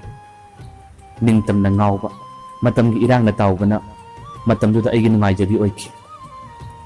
ꯉꯁꯤꯗꯤ ꯑꯩꯒꯤ ꯄꯨꯟꯁꯤꯁꯤꯗ ꯊꯃꯣꯏ ꯁꯦꯡꯅ ꯅꯨꯡꯁꯤꯕ ꯍꯥꯏꯕꯁꯦ ꯀꯔꯤꯅꯣ ꯃꯌꯦꯛ ꯁꯦꯡꯅ ꯈꯪꯕ ꯍꯧꯔꯛꯂꯦ꯫ ꯃꯥꯕꯨ ꯅꯨꯡꯁꯤꯕꯒꯤꯗꯃꯛ ꯃꯥꯒꯤꯗꯃꯛ ꯑꯩꯅ ꯀꯔꯤꯒꯨꯝꯕ ꯉꯝꯖꯕ ꯈꯔꯗꯪ ꯈꯨꯗꯣꯟ ꯇꯧꯕꯁꯤꯕꯨ ꯃꯤꯑꯣꯏꯕꯒꯤ ꯃꯤꯅꯨꯡꯁꯤ ꯅꯠꯇꯕ꯭ꯔꯥ? ꯃꯥꯒꯤꯗꯃꯛ ꯀꯔꯤꯒꯨꯝꯕ ꯑꯩꯅ ꯈꯔ ꯀꯠꯊꯣꯛꯆꯕꯁꯦ ꯃꯥꯕꯨ ꯑꯁꯦꯡꯕ ꯅꯨꯡꯁꯤꯕꯅꯤ꯫ ꯃꯥꯅ ꯅꯨꯡꯁꯤꯖꯕ, ꯃꯥꯅ ꯄꯥꯝꯖꯕ ꯅꯨꯄꯤꯒ ꯄꯨꯟꯁꯤ ꯂꯩꯄꯨꯟ ꯁꯦꯝꯈꯤꯁꯅꯨ꯫ ꯃꯁꯤꯗ ꯑꯩ ꯀꯩꯁꯨ ꯋꯥꯔꯧꯔꯣꯏ, ꯁꯥꯎꯔꯣꯏ꯫ ꯊꯃꯣꯏꯁꯤꯅ ꯃꯥꯕꯨ ꯀꯌꯥꯒꯤ ꯃꯇꯤꯛ ꯅꯨꯡꯁꯤꯖꯈꯤ, ꯈꯟꯖꯈꯤ ꯍꯥꯏꯕꯗꯨꯗꯤ ꯃꯥꯒꯤ ꯃꯐꯝꯗ ꯎꯠꯄ ꯄꯥꯝꯃꯤ꯫ ꯅꯨꯡꯁꯤꯕ ꯍꯥꯏꯕꯁꯦ ꯀꯠꯊꯣꯛꯄꯅꯤ꯫ ꯃꯤꯠꯌꯥꯝꯕꯤ ꯄꯨꯛꯆꯦꯜ ꯂꯦꯞꯇꯕꯤ ꯑꯩꯁꯨ ꯊꯃꯣꯏ ꯁꯦꯡꯅ ꯅꯨꯡꯁꯤꯕ ꯍꯥꯏꯕꯗꯣ ꯀꯔꯤꯅꯣ ꯃꯁꯛ ꯈꯪꯉꯤ꯫ ꯃꯥ ꯑꯩ ꯉꯁꯤ ꯉꯔꯥꯡꯈꯛ ꯈꯪꯅꯔꯛꯄ ꯅꯠꯇꯦ꯫ ꯃꯇꯝ ꯀꯨꯏꯅ ꯆꯍꯤ ꯑꯃ ꯑꯅꯤ ꯍꯦꯟꯅ ꯈꯪꯅꯔꯛꯄꯅ ꯃꯥꯕꯨ ꯀꯩꯗꯧꯅꯨꯡꯗ ꯑꯩꯅ ꯀꯥꯎꯕ ꯉꯝꯗꯦ꯫ ꯃꯥꯒꯤꯗꯃꯛ ꯀꯔꯤꯒꯨꯝꯕ ꯈꯔꯗꯪ ꯑꯣꯏꯔꯕꯁꯨ ꯀꯠꯊꯣꯛꯂꯝꯕ, ꯃꯇꯦꯡ ꯄꯥꯡꯕꯁꯤꯅ ꯄꯨꯟꯁꯤꯁꯤꯃ ꯃꯉꯣꯟꯗ ꯑꯩꯅ ꯂꯥꯟꯈꯤꯕ ꯀꯌꯥꯗꯣ ꯂꯃꯟꯁꯤꯡꯅ ꯁꯛꯆꯔꯁꯅꯨ꯫ ꯋꯥꯍꯩ ꯑꯁꯤ ꯍꯥꯏꯔꯛꯄꯗ ꯃꯃꯥꯟꯅꯕꯤꯗꯣ ꯋꯥ ꯑꯃꯠꯇ ꯍꯥꯏꯈꯤꯗ꯭ꯔꯦ꯫ ꯇꯨꯃꯤꯟꯅ ꯑꯗꯨꯝ ꯅꯣꯟꯊꯔꯒ ꯂꯩꯈꯤ꯫ ꯁꯣꯝꯗꯁꯨ ꯅꯥꯎꯆꯥꯅ ꯇꯨꯏꯁꯟ ꯂꯥꯛꯄ ꯃꯇꯝꯗ ꯅꯥꯎꯆꯥꯒ ꯂꯤꯟꯊꯣꯏꯒ ꯋꯥꯔꯤ ꯀꯌꯥ ꯁꯥꯟꯅꯈꯤ꯫ ꯂꯤꯟꯊꯣꯏꯅ ꯑꯁꯨꯝꯅ ꯍꯥꯏꯔꯛꯈꯤ, ꯗꯥ ꯅꯥꯎꯆꯥ, ꯀꯔꯤꯒꯤꯅꯣ ꯅꯪꯅ ꯇꯨꯏꯁꯟ ꯂꯥꯛꯄ ꯈꯨꯗꯤꯡꯒꯤ ꯐꯣꯟ ꯑꯃꯐꯥꯎ ꯄꯨꯔꯛꯇ꯭ꯔꯤꯕꯁꯤꯕꯣ? ꯅꯥꯎꯆꯥꯅ ꯍꯥꯏ, ꯐꯣꯟ ꯄꯨꯔꯒ ꯆꯠꯄ ꯇꯜꯂꯦ ꯍꯥꯏꯗꯨꯅ ꯑꯩꯅ ꯄꯨꯔꯛꯇꯕꯅꯤꯗ꯫ ꯌꯨꯝꯗ ꯊꯝꯍꯧꯕꯅꯤ, ꯀꯩꯗꯧꯔꯒꯦ? ꯂꯤꯟꯊꯣꯏꯅ ꯑꯃꯨꯛ ꯈꯨꯝꯂꯛꯏ, ꯀꯩꯁꯨꯝ ꯇꯧꯗꯦꯗ꯫ ꯗꯥ ꯅꯥꯎꯆꯥꯗꯣ ꯍꯟꯗꯛꯀꯤ ꯀꯧꯔꯤꯕ LDCꯒꯤ ꯊꯕꯛꯇꯣ ꯁꯣꯏꯗꯅ ꯃꯥꯏ ꯄꯥꯛꯅꯕ ꯇꯧꯍꯧꯗꯕ ꯌꯥꯗꯕꯅꯤꯀꯣ꯫ ꯌꯨꯝꯗꯁꯨ ꯃꯃꯥ ꯈꯣꯏꯗꯁꯨ ꯄꯩꯁꯥ ꯈꯔ ꯀꯗꯥꯏꯗꯒꯤꯅꯣ ꯂꯥꯛꯊꯣꯛ ꯂꯥꯛꯁꯤꯟ ꯇꯧꯕ ꯌꯥꯕ ꯈꯔ ꯊꯤꯍꯜꯂꯣ꯫ ꯁꯣꯝꯗꯁꯨ ꯑꯩꯒꯤ ꯑꯦꯀꯥꯎꯟꯗ ꯌꯥꯎꯕ ꯂꯨꯄꯥ ₹1.5 ꯅꯪꯒꯤ ꯊꯕꯛꯀꯤ ꯑꯩꯅ ꯃꯇꯦꯡ ꯄꯥꯡꯂꯛꯀꯗꯣꯏꯅꯤ꯫ ꯊꯕꯛꯁꯦ ꯅꯥꯟꯊꯣꯛꯍꯟꯕ ꯌꯥꯕ ꯅꯠꯇꯦꯀꯣ꯫ ꯍꯟꯗꯛꯀꯤ ꯃꯇꯥꯡꯁꯤꯗ ꯅꯪ ꯁꯣꯏꯗꯅ ꯊꯕꯛ ꯇꯧꯒꯗꯕꯅꯤ꯫ ꯅꯥꯎꯆꯥꯅ ꯈꯨꯝꯂꯛꯈꯤ, ꯌꯨꯝꯗꯁꯨ ꯑꯩꯅ ꯋꯥꯔꯤꯕꯨꯗꯤ ꯁꯥꯔꯕꯅꯦ꯫ ꯃꯃꯥ ꯍꯣꯏꯁꯨ ꯑꯩꯈꯣꯏ ꯀꯀꯥ ꯍꯣꯏꯒ ꯈꯔ ꯇꯥꯟꯅꯗꯅ ꯆꯦꯟ ꯆꯣꯡꯗꯅꯗꯤ ꯇꯧꯈꯤꯕꯅꯦ꯫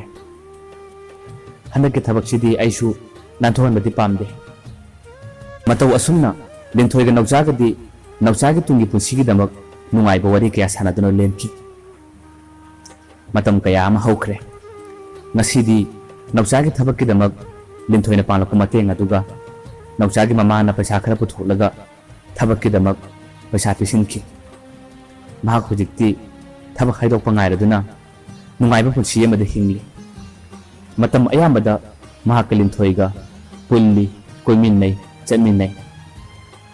ꯊꯃꯣꯏ ꯊꯃꯣꯏꯗꯗꯤ ꯅꯨꯡꯁꯤꯕꯒꯤ ꯏꯍꯨꯜꯗꯤ ꯐꯖꯅ ꯐꯥꯎꯅꯔꯦ꯫ ꯅꯨꯡꯁꯤ ꯍꯥꯏꯗꯨꯅꯗꯤ ꯃꯈꯣꯏ ꯑꯅꯤ ꯊꯦꯡꯅꯕ ꯃꯇꯝꯗ ꯐꯣꯡꯗꯣꯛꯅꯗꯕꯒꯤ ꯋꯥꯗ ꯂꯩꯔꯦ꯫ ꯃꯇꯝ ꯈꯔꯒꯤ ꯇꯨꯡꯗꯗꯤ ꯅꯥꯎꯆꯥꯗꯣ ꯃꯍꯥꯛꯀꯤ ꯃꯃꯥꯅ ꯃꯉꯣꯟꯗ ꯇꯥꯛꯂꯝꯗꯅ ꯊꯕꯛ ꯑꯃ ꯍꯦꯛ ꯂꯣꯟꯅ ꯆꯠꯄ ꯈꯔ ꯇꯧꯔꯛꯈꯤ꯫ ꯅꯥꯎꯆꯥꯅ ꯇꯨꯏꯁꯟ ꯆꯠꯈꯤꯕ ꯃꯇꯝ,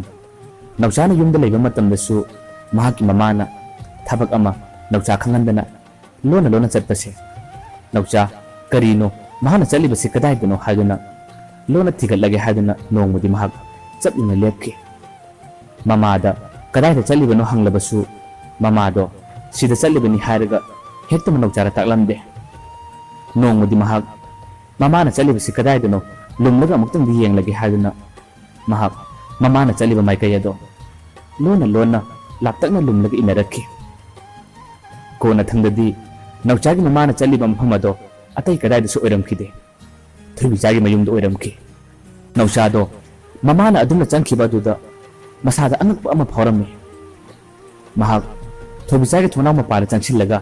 ꯀꯔꯤ ꯋꯥꯔꯤ ꯁꯥꯟꯅꯕꯅꯣ ꯍꯥꯏꯗꯨꯅ ꯂꯣꯟꯅ ꯂꯨꯝꯂꯒ ꯇꯥꯔꯝꯃꯤ꯫ ꯊꯣꯏꯕꯤꯆꯥꯗꯤ ꯃꯁꯥ ꯉꯝꯗꯕꯅ ꯃꯥꯒꯤ ꯀꯥꯗ ꯇꯨꯃꯤꯟ ꯍꯤꯞꯇꯨꯅ ꯂꯩꯔꯝꯃꯤ꯫ ꯅꯥꯎꯆꯥꯒꯤ ꯃꯃꯥ ꯆꯪꯁꯤꯜꯂꯛꯂꯒ "ꯕꯦꯝꯃ,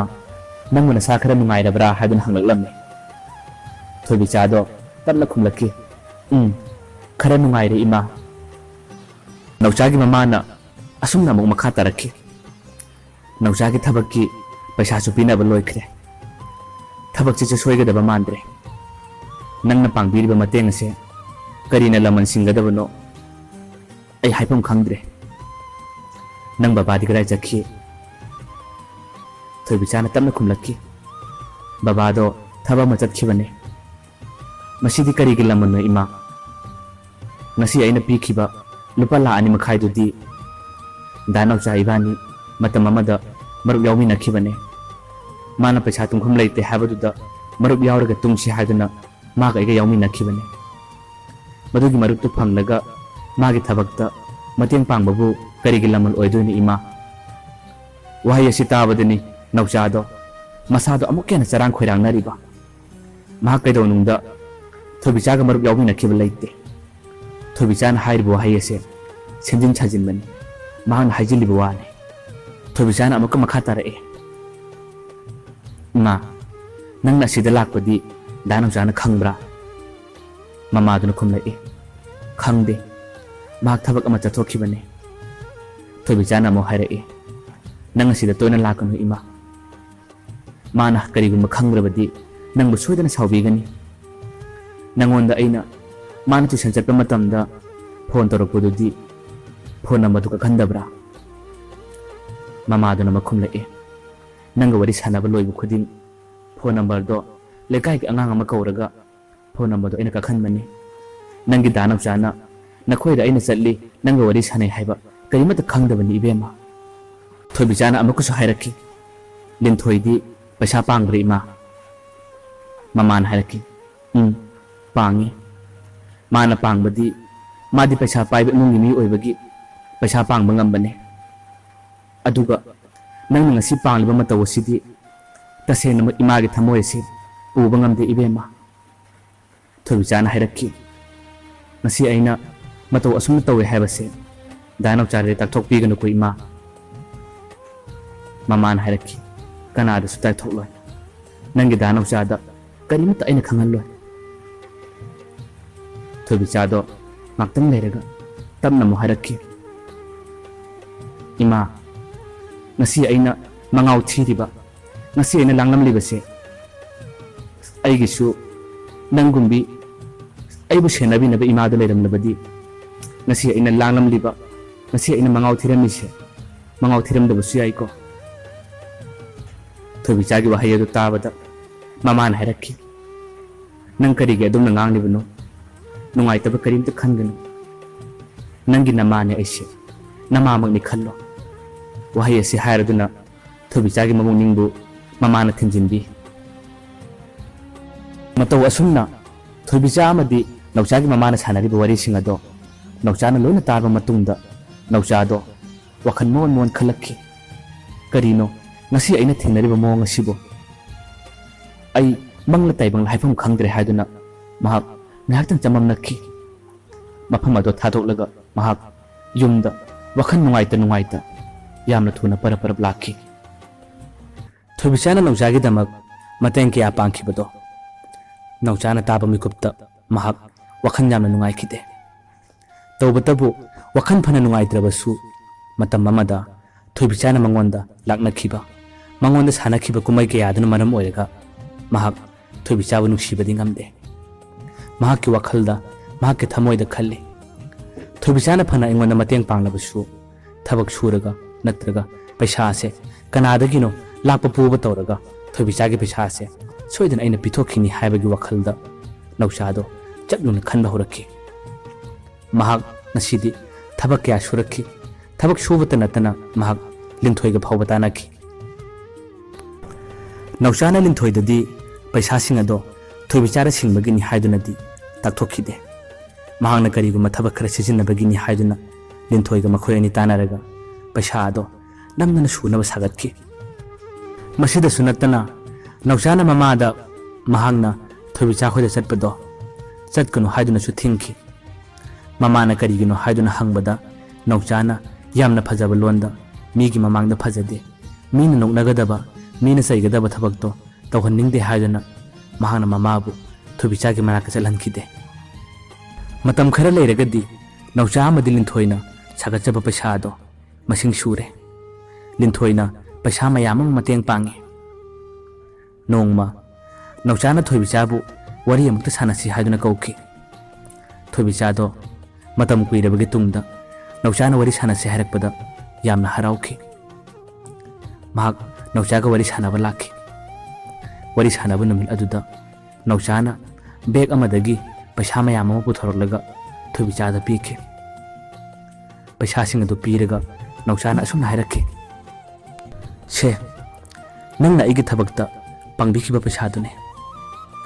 नसीदी नंगना इंगोंदा मिनुसु उत्पीबसु अई पामदे नंगना इंगोंदा मिनुसु उत्फमसु थोकते नंगी वहाईदा नंगी तात्ता पंगथगदबु नुपादुसु अईदा नत्रे नंगना तात क्या तौरगा लौनम क्या तौरगा अईगी इमाबुसु सुमन्नबा होनगनो महौसागी नौचादो नत्रबनी अई वहाई असे हायरमलगा नौचाना पैसादु पिरमलगा चटखिबदा थोबिचा थमोय काइखी तोफम खंखिदे थोबिचादो वा अमत ngang ngamhaude नौचाना चैरंबा महान ngalamba kayaduna mahak yamna ikaiki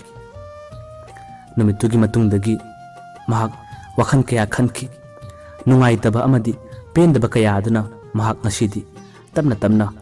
wakhal laina na ba horakki chak kaya chakhidre chak charabasu chaba yadaba college ta laklabasu mausagi thobicha oidre mamai mamit mayang itata masagi sakpham phanayamna kaiba horakki mahaki matau mahaki nungaitaba mawang mataudo rahulnadi khanglakki rahulna nongma thobicha da asumna hangki thobicha nang kaidawrage nangi sakpham handakti yamna honge nang kadi nungaitaba mu yawrabage thobicha do wa ngangde ngakhtang nairaga tapna khumlae darahul नौचागी थबक की मरमदा करी पाउताय नखोय बाबानदी थबक तु कैदौनी हाइबगे राहुल हाइरए नंगना हाइबगी मतुंगिना थबक तो सोइदनबा बाबादैना फजन हाइख्रबनी मतम सिददी लुपा लाख मंगाना थबक अमा नंबा हाइबसे कैदौनुंगदा ओइरोय हाइदुनदी बाबानदी high मी अतैदी लुपा lakh 8 निपान नमनै high पुनमक सिंगदो सोइदनबा पैसादो अइना खरो अरबसु फुकलगे हाइदुना बाबादा थबकतो सोइदनबा मागिदी तोखनबियु हाइदुना हाइख्रबने थोबिचाना मु हाइरक्के दाराहुल नंगैगा तानारगा नंगैगा पुथोखिबा पैसादो दानवचाना इंगमनो पिरकले वहाई अदु ताबदा राहुल पुंगक्की ए नौचानादि करमना मादि अखोइना सि तौय हाइबदि मादि खंख्रबरा खंख्रबा माले राहुल नमो हाइरए मागी पेंदबा मागी नुंगाइतबा कयादुना महांगना सुमना तौरपसु अरंगने थोबिचा नंगोंदा इंगसिदी वा अमा हाइगे ngasi nangna asumna wariba nangna asumna tawribase karisu leitaba aina nakhoi anigi marakti yel ubagine punamak thokhrabadi thokre ngasidi nanga iga luhongwa pame nauchado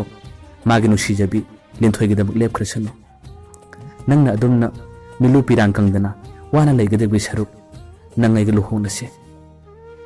nangi pusido yamna nungsi ai नंगी पुछीदो अइना कनबा पामे नंग करी खनबगे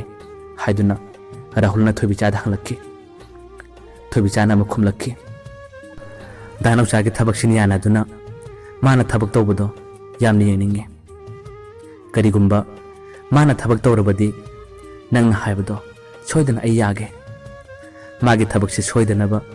Nang Sunakogi Baba Hoida, Karasian Jong and Biu Haiduna. Thobichana Rahul the Hiraki.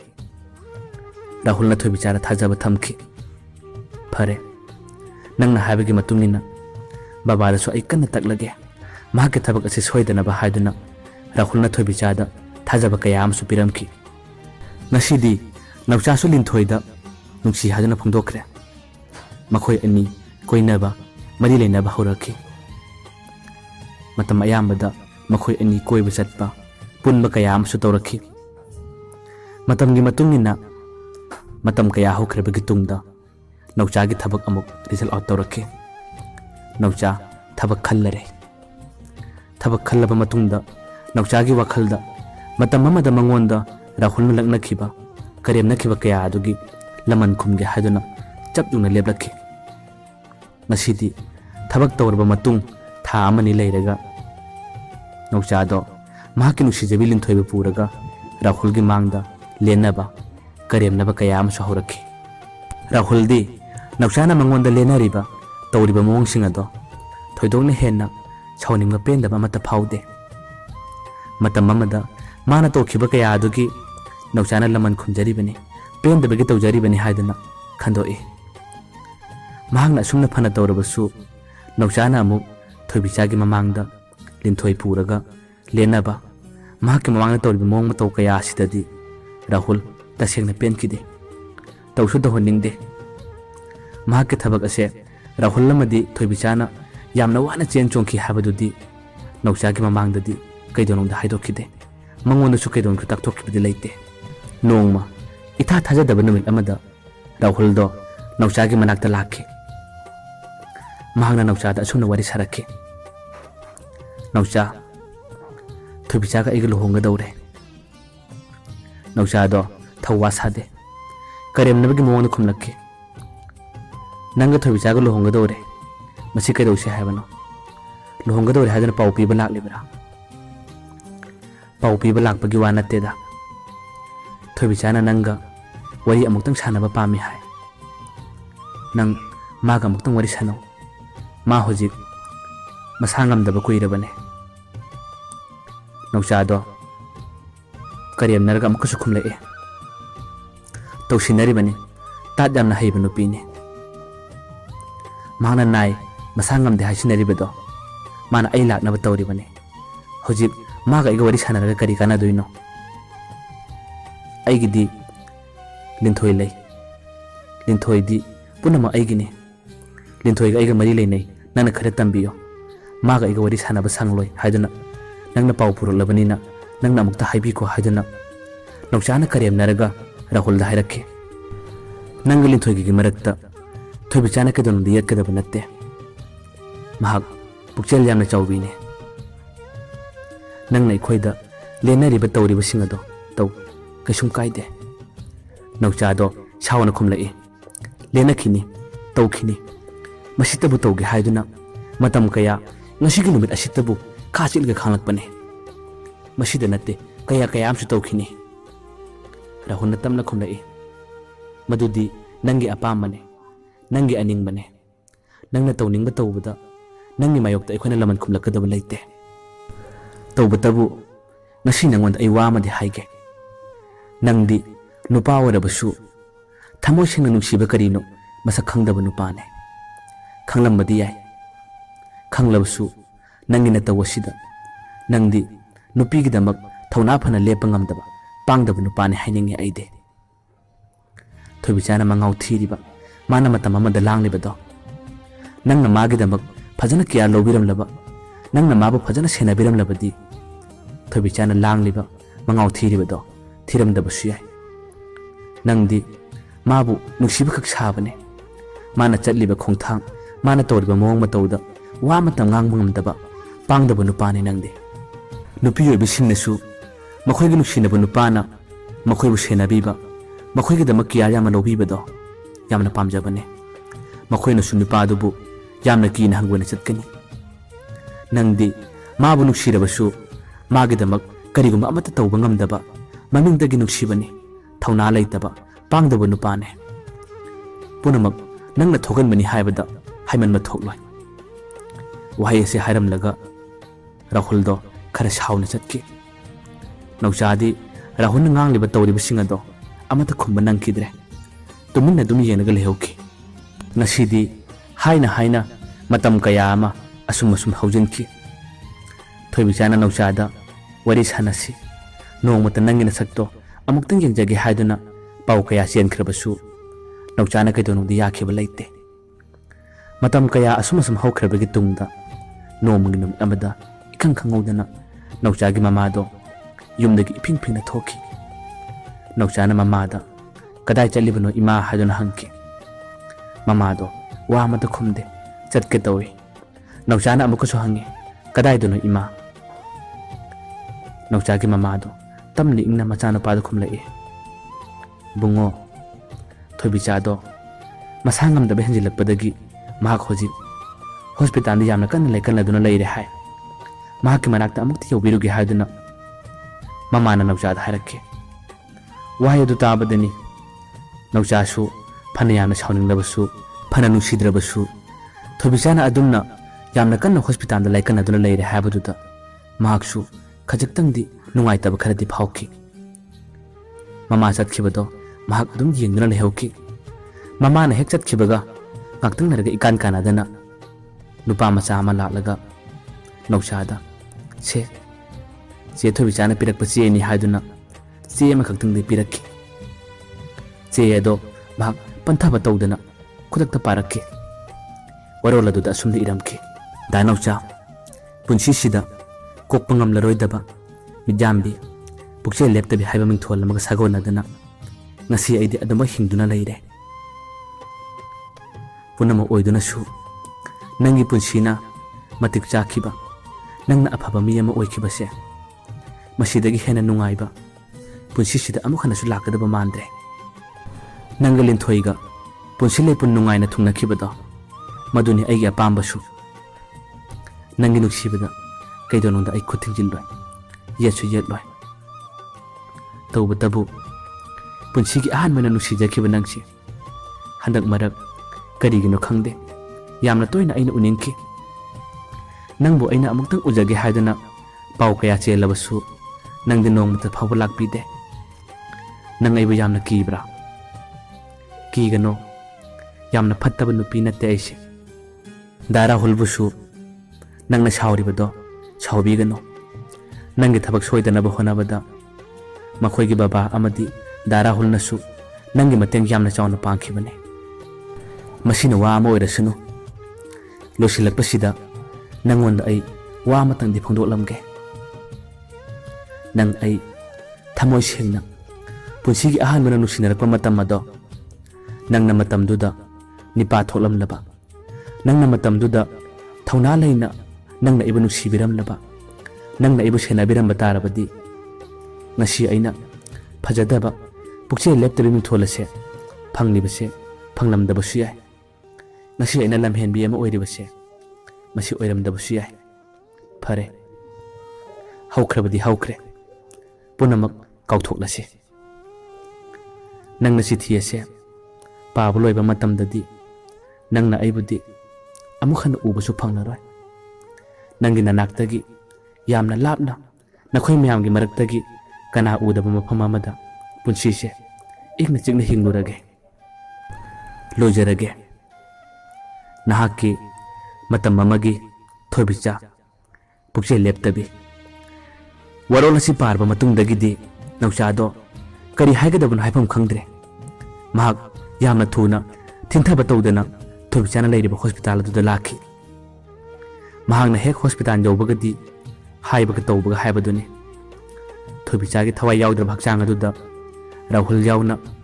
mi mayam ama manakta kaptuna leiramki phibam madu ubada nauchado tofum lakpum khangkhide thoibichado wakhal leinana maram oiduna sikhibane naucha chanakpadu ubada rahulna kapla kapla ga thoibicha ba korakhi thoibicha ꯅꯪꯅ ꯌꯥꯝꯅ ꯇꯣꯏꯅ ꯎꯅꯤꯡꯉꯤ ꯍꯥꯏꯕ ꯅꯪꯅ ꯇꯠꯇꯅ ꯁꯣꯜꯂꯝꯕ ꯅꯪꯒꯤ ꯗꯥ ꯅꯧꯆꯥꯗꯣ ꯉꯁꯤ ꯅꯪꯒꯤ ꯅꯅꯥꯛꯇ ꯂꯥꯛꯂꯦ ꯅꯪ ꯑꯃꯨꯛꯇꯗꯤ ꯃꯤꯠ ꯄꯥꯡꯂꯛꯑꯣ ꯅꯪ ꯑꯃꯨꯛꯇꯗꯤ ꯍꯧꯒꯠꯂꯛꯑꯣ ꯍꯥꯏꯗꯨꯅ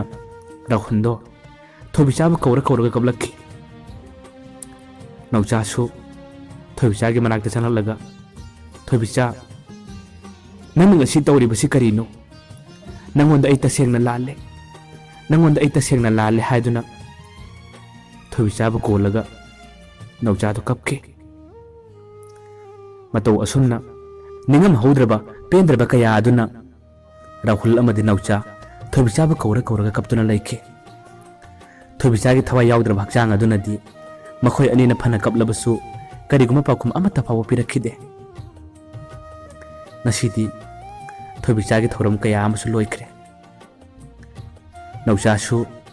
ꯂꯤꯟꯊꯣꯏꯒ ꯂꯨꯍꯣꯡꯈ꯭ꯔꯦ ꯀꯔꯤꯒꯨꯝꯕ ꯃꯇꯝꯗ ꯃꯍꯥꯛ ꯂꯤꯟꯊꯣꯏꯒ ꯂꯨꯍꯣꯡꯂꯕꯁꯨ ꯊꯣꯏꯕꯤꯆꯥꯕꯨ ꯃꯤꯀꯨꯞ ꯈꯔꯗ